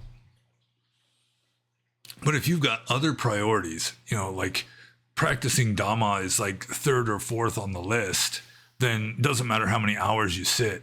It doesn't matter really much of anything else, that it's not really serious Dhamma practice. And I mean, that's fine. Most people just aren't in a position. Most people just aren't ready, or they just have other obligations that they consider to be like obligatory, that they're just, well, I'll just do the best I can. And that's what they're doing. And I mean, you make any effort and it's going to bear fruit.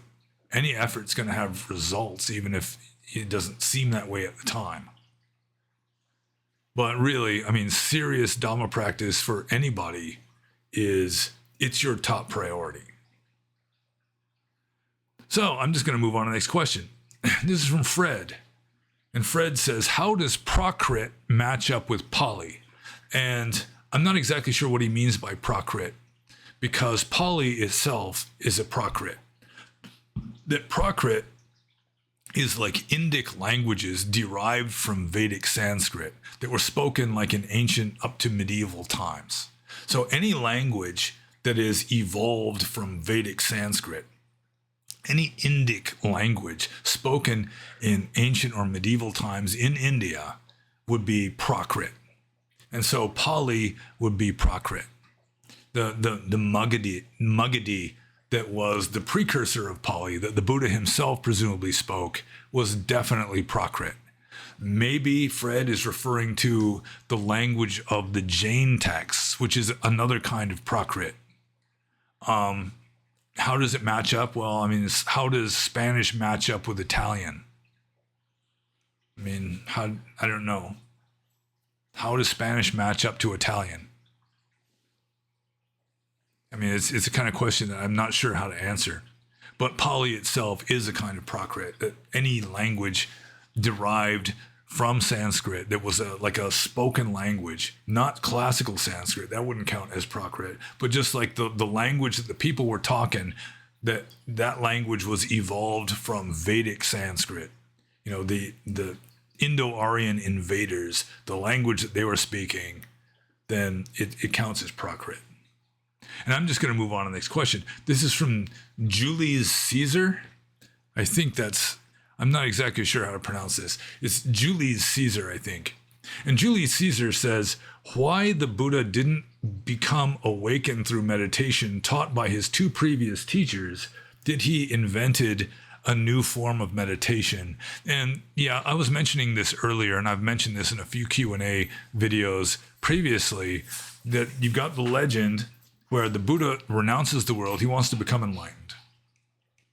And then, so first he goes to these two teachers, or one after the other. One of them teaches him he teaches him 7 jhanas, including the first 3 formless jhanas. So this is probably an anachronism. This probably is not historically accurate. This is a legend. So then he didn't get enlightened from that. So then he goes to another teacher who teaches him even the highest formless jhana. And then the Buddha says, he realized he still wasn't enlightened. And so then he tries 6 years of self-torture. Like what the Jains and the Ajivikas were doing, just trying to burn off his karma that way and become enlightened by burning up his karma. That didn't work. And then, according to the tradition, according to the legend, he recalls as a child. He recalls as a child sitting under the shade of a rose apple tree, and he just spontaneously went into first jhana, and then the Buddha or the Bodhisattva at this point thinks that's it. That's how to become enlightened. And it just doesn't make sense, because he had already mastered first jhana, realized it was not conducive to enlightenment. So there's something missing in this legend. And it may be that what he invented was mindfulness meditation or satipatthana. But it may be that the people who like the legend, and you guys stop it back there. The two little dogs are in heat, and so they're continually raping each other. Yeah, you're silly. So let's see here. Where was I before that happened? Let's see. Oh yeah, so it may be that the people who formulated the legend were just really keen on jhana, and so they had him go back to jhana as a way of becoming enlightened. But it just doesn't make good sense. And so it could be that it was like satipatthana that the Buddha really, like vipassana was what separated Buddhist meditation from the previous unenlightening kinds of meditation. And it is a kind of myth or belief among a lot of Buddhists that is what sets Buddhist meditation above other kinds of meditation, is that the Buddhists have vipassana. They've got insight meditation where you can get liberating insight, but insight can just happen spontaneously after you've practiced jhana. So not sure that would be it, but like mindfulness or satipatthana might be really what the Buddha, I don't know if he invented it or, it'd be more like he discovered it, or maybe he learned it from some other teacher that just never got famous. It's hard to say. So I guess I answered that question. And so I'm just going to move on to Julius Caesar's second question. What kind of puzzle games are popular in Burma? Chess, Go, Sudoku? Well, puzzle games. Chess, there is chess in Burma. In fact, there's two kinds of chess in Burma. There's Western kind of chess, and then there's like a specifically Burmese version of chess, which was derived independently of Western chess from the original Indian chess. Chess comes originally from India. And so the Burmese have this other kind of chess, which is played on a chessboard. I think it's the same number of squares. I'm not 100% sure on that. And it's got the same pieces, like the 8 pawns and the 2 rooks, 2 bishops, 2 knights, king and queen, except I'm pretty sure that the movements that the pieces can make are different. And also, I think each player gets to position his pieces on the board as he likes, on his side of the board. So you can set them up. They don't have to be like in the two rows, that you can sort of strategize in the way you start out with your pieces. So aside from that, I wasn't really into games when I was a monk in Burma. I did see a lot of times guys sitting at tea shops playing some kind of like skittle pool, where it's instead of balls on a big pool table, it was like a smaller square with like wooden discs that they flick with their fingers. So, they played that. There's a lot of like dice. They gamble for money with dice. And now I'm kind of distracted by what the poopers are doing back there, because I don't want them to be doing anything inappropriate on this video, even though they're doing inappropriate things in the backyard pretty much all the time. So, yeah, I guess that would be it. I really don't know what kind of puzzles Burmese people do, but they do play chess. Not a lot of them. It's sort of like how many people in America play chess. But there is it's a specifically Burmese traditional kind of chess that is different from the chess that we play in the West, although both kinds can be found there. So I'm just going to move on to the next question. This is from Stellar Supreme, formerly known as Liber Lam and occasionally still known as Liber Lam. And he says, do you suppose there could be a parallel between powers over the material world and debts to the material world, wherein the tragedy of the story of Moggallana would be emblematic of such powers? The context of my question is of astrology depicting forces beyond ordinary comprehension or control, and these forces being perceived as being like hungry titans. Well, from the Buddhist point of view, it's all karma. I mean, astrology is a kind of, from a Buddhist point of view, it's a kind of animal knowledge. And I do think that Stellar Supreme, formerly known as Liber Lam, and occasionally still known as Liber Lam, has been obsessed with astrology on the Discord server for several days at this point. And personally, I am skeptical of astrology. I mean, it could be some kind of cipher, but the position of some planet or asteroid, I just do not see how it's going to have any formative effect on my personality. I think that it started off as just a kind of, I don't know, in a way, kind of like a more or less superstitious way of trying to get a grip on certain mysterious and potentially scary aspects of life. And I mean, it works well enough to satisfy people. And I mean, from the Buddhist point of view, it's all a matter of karma or kamma. I did write an essay years ago when I was a monk in Burma that talks about tarot cards and astrology and Ouija boards, and compared that with how karma works. And it's like you already have a certain knowledge deep down, but your conscious ego doesn't believe it has this knowledge and doesn't have a way of tapping into that knowledge directly. And so it forms an outward gimmick, like tarot cards, Ouija boards, astrology charts, and then it uses that as a kind of gimmick. You know, you can't believe that you have the knowledge in your subconscious mind, but you do believe that these cards can help you to understand this knowledge, or the Ouija board, or channeling, or whatever it is, the astrology, like the natal charts and all this. And I mean, it's just like a crutch to help you use your own innate psychic abilities to apply it to whatever it is you're going to apply it to. And the thing is, like, even spiritual teachings work the same way, where if it's your karma to hear something, that means it's already potentially inside you. In a way, you already deep down know it. If you're going to learn something, that it's your karma to hear this, and therefore you've already got like the latent knowledge inside of you, which is just brought to the surface. That was like the main point of the essay that I wrote. But yeah, I think astrology, I really don't have much appreciation for astrology, even though it may work to a certain degree.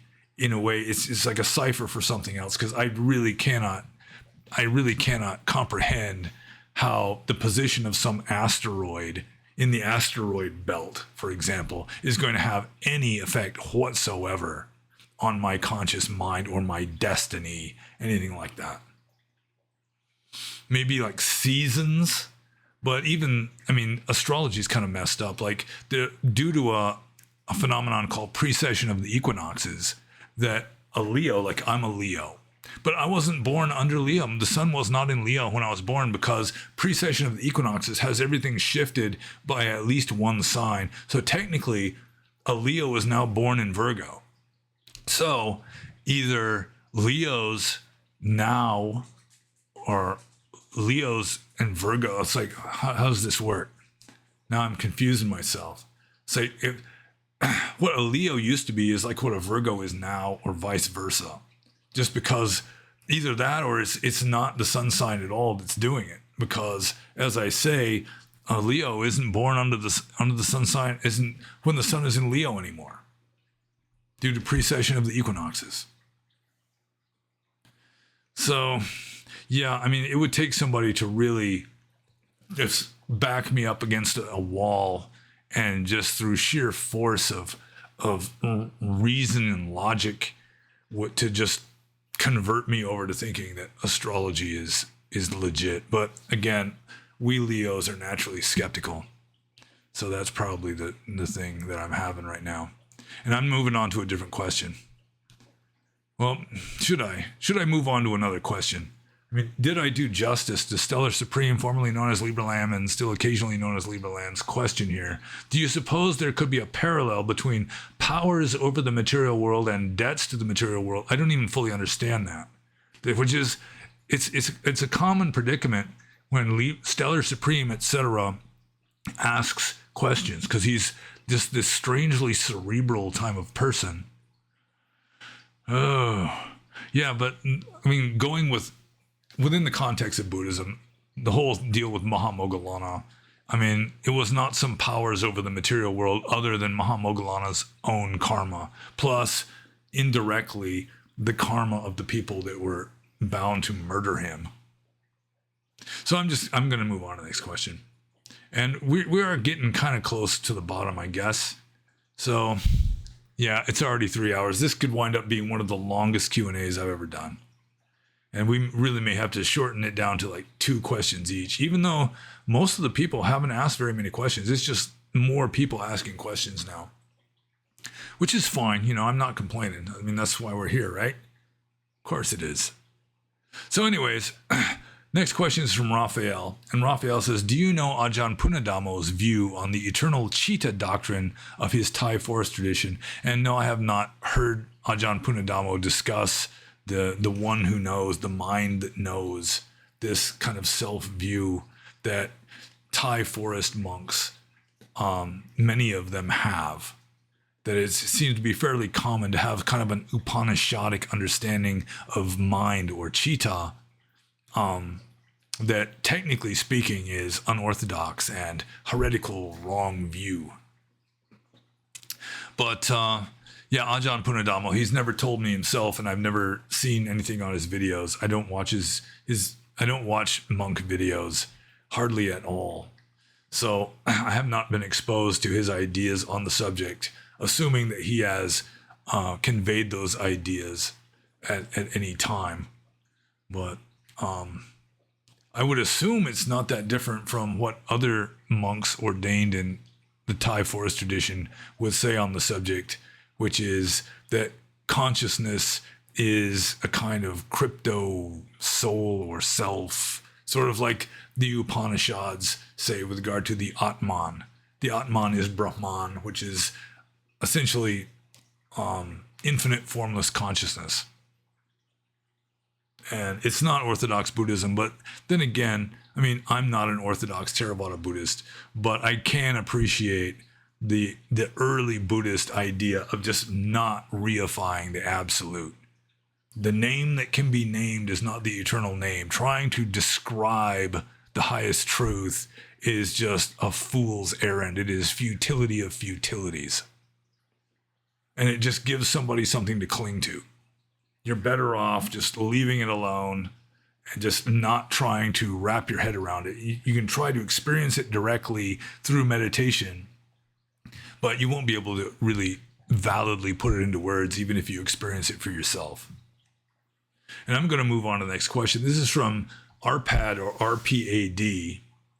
And he says, did you ever shave your head with a straight razor? And I would never dare take a straight razor to my own head or face.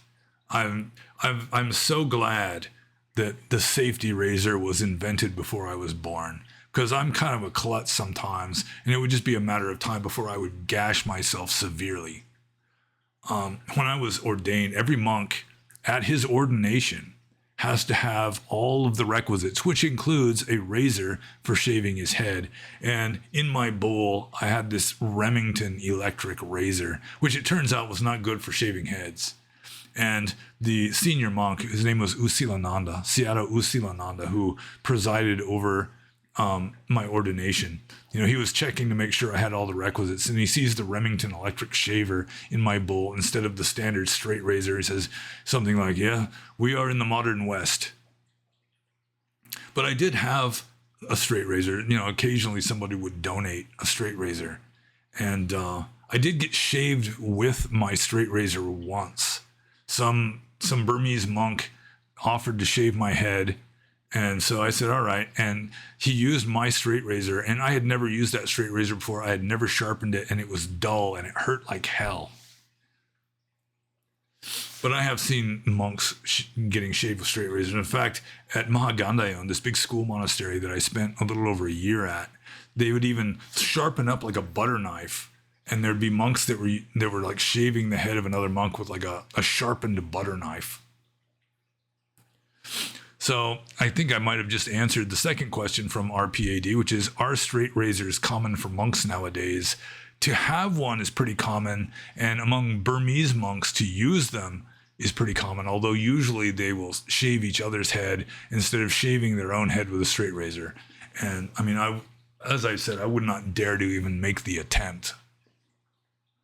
So I have found, and those of you who plan on becoming monks may benefit from paying close heed to this, is that a Schick injector single blade is the best razor I ever came across for shaving heads.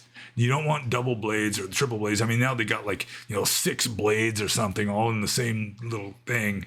But if you have more than one blade, the hair just gets stuck in between the blades and plugs it up, and it doesn't work nearly as well. But a Schick injector single blade, it works really good for shaving heads. I highly recommend it. But again, a lot of Burmese monks use straight razors. So I'm just going to move on to the next question. This is from Zenithoid, and we're getting close to the bottom here. Only 2 more questioners, Zenithoid and somebody else. And 306, yeah, we might not even break any records for excruciatingly long video. So Zenithoid says, if you were a Hindu, would you be a Vaishnavite or a Shaivite? Shiva, as a destruction god, seems antithetical to Buddhism. There's even a book entitled Nietzsche and the Dance of Shiva by Miguel Serrano. Nietzsche said he would only believe in a god who knows how to dance, and Shiva destroys the universe by dancing. With all this being said, Vishnu preserves the universe and therefore preserves samsara, so maybe he isn't much better from the Buddhist point of view. Well, for starters, if I were a Hindu, would I be a Vaishnavite or a Shaivite? Well, I mean, if I was a Hindu in India, I'd probably just follow whichever form of Buddhism, or whichever form of Hinduism, I should say, was prevalent in my culture. Like, Vaishnavites are more of a northwestern India thing, and Shaivites are more of a southern India thing, although, of course, there's lots of exceptions. I do think that the Shaivites have better music than the Vaishnavites. On the other hand, according to the Hindus, the Buddha himself was an avatar of Vishnu, which would make the Buddha pretty much Vaishnavite, or Buddhists would be kind of Vaishnavites in a way, just automatically. But I have to admit that just intuitively, I prefer Shiva to Vishnu. That Shiva is the ascetic. He's the one in deep meditation on Kailash, Mount Kailash. He's more mysterious, more interesting to me than Vishnu. So if I had to choose, I think I probably would go with Shiva, even though the Buddha himself is considered to be an avatar of Vishnu. But Shiva's just, I don't know, he just seems more macho or something, or more, I don't know what it is. He's just got like this, mystique that appeals to me. So I'm going to move on to Zenithoid's second question, which is an easy one. What is your opinion on Yukio Mishima and his writings, notably Sun and Steel? And I am completely unfamiliar with Yukio Mishima. I don't know who Yukio Mishima is, other than the fair likelihood that he is Japanese.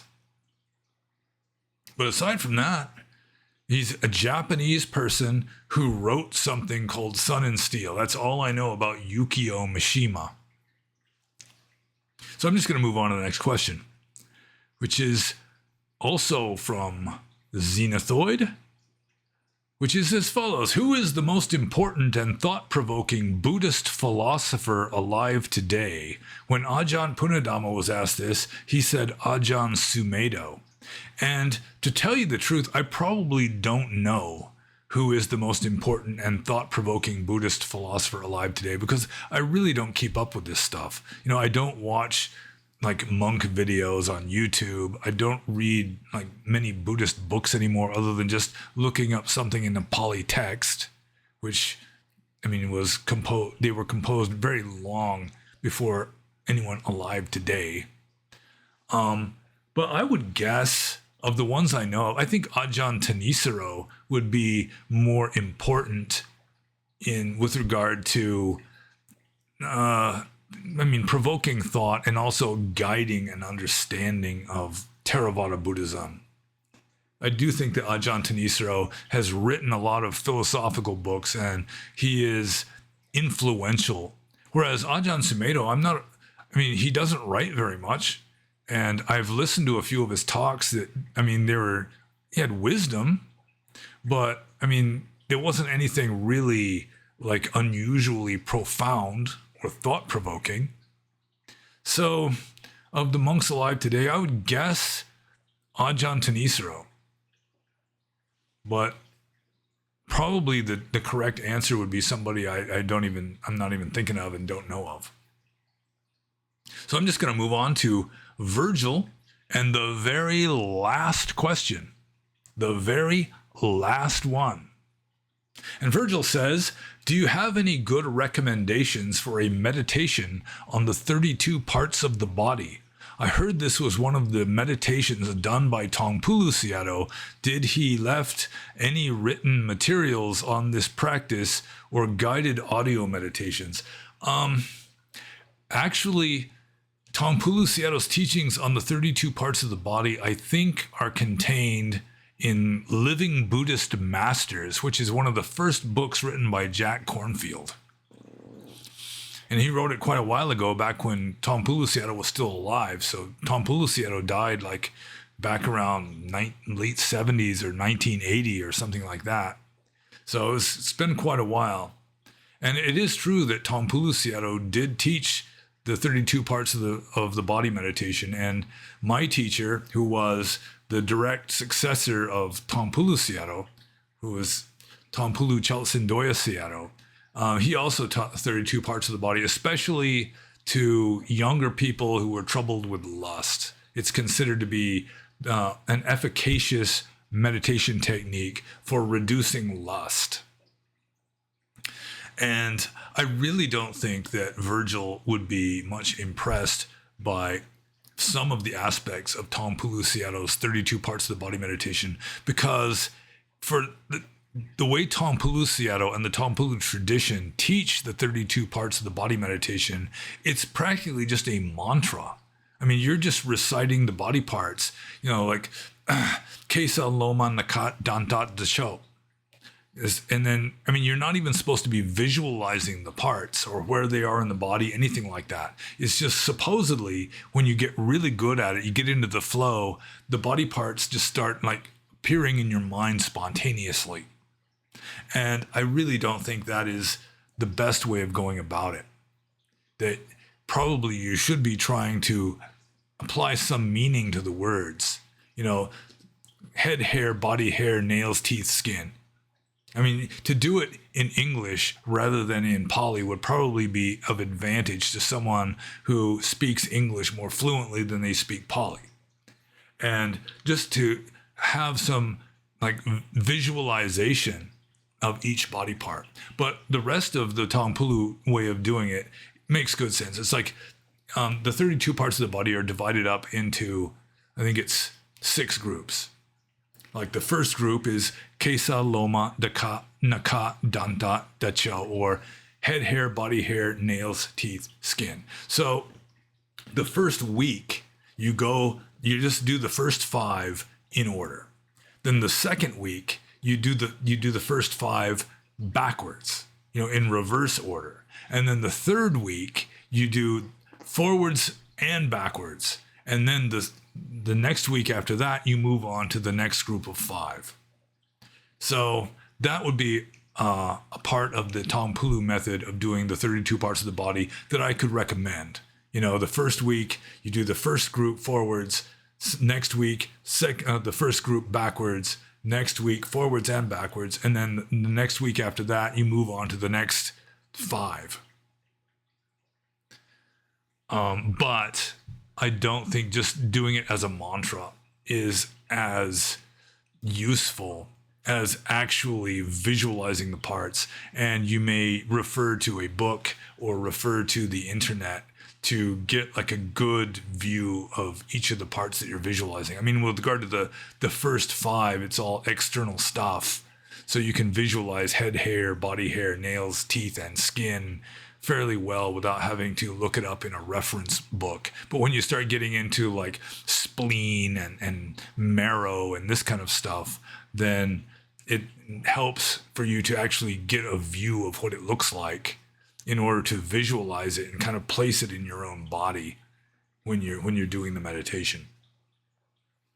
And I guess that's it. I mean, somebody donated to me a book on the 32 parts of the body that had like a photograph. I mean, it was all like in Japanese or Korean. I can't remember now, but there was a photo of each of the 32 parts. There was like a picture of poop.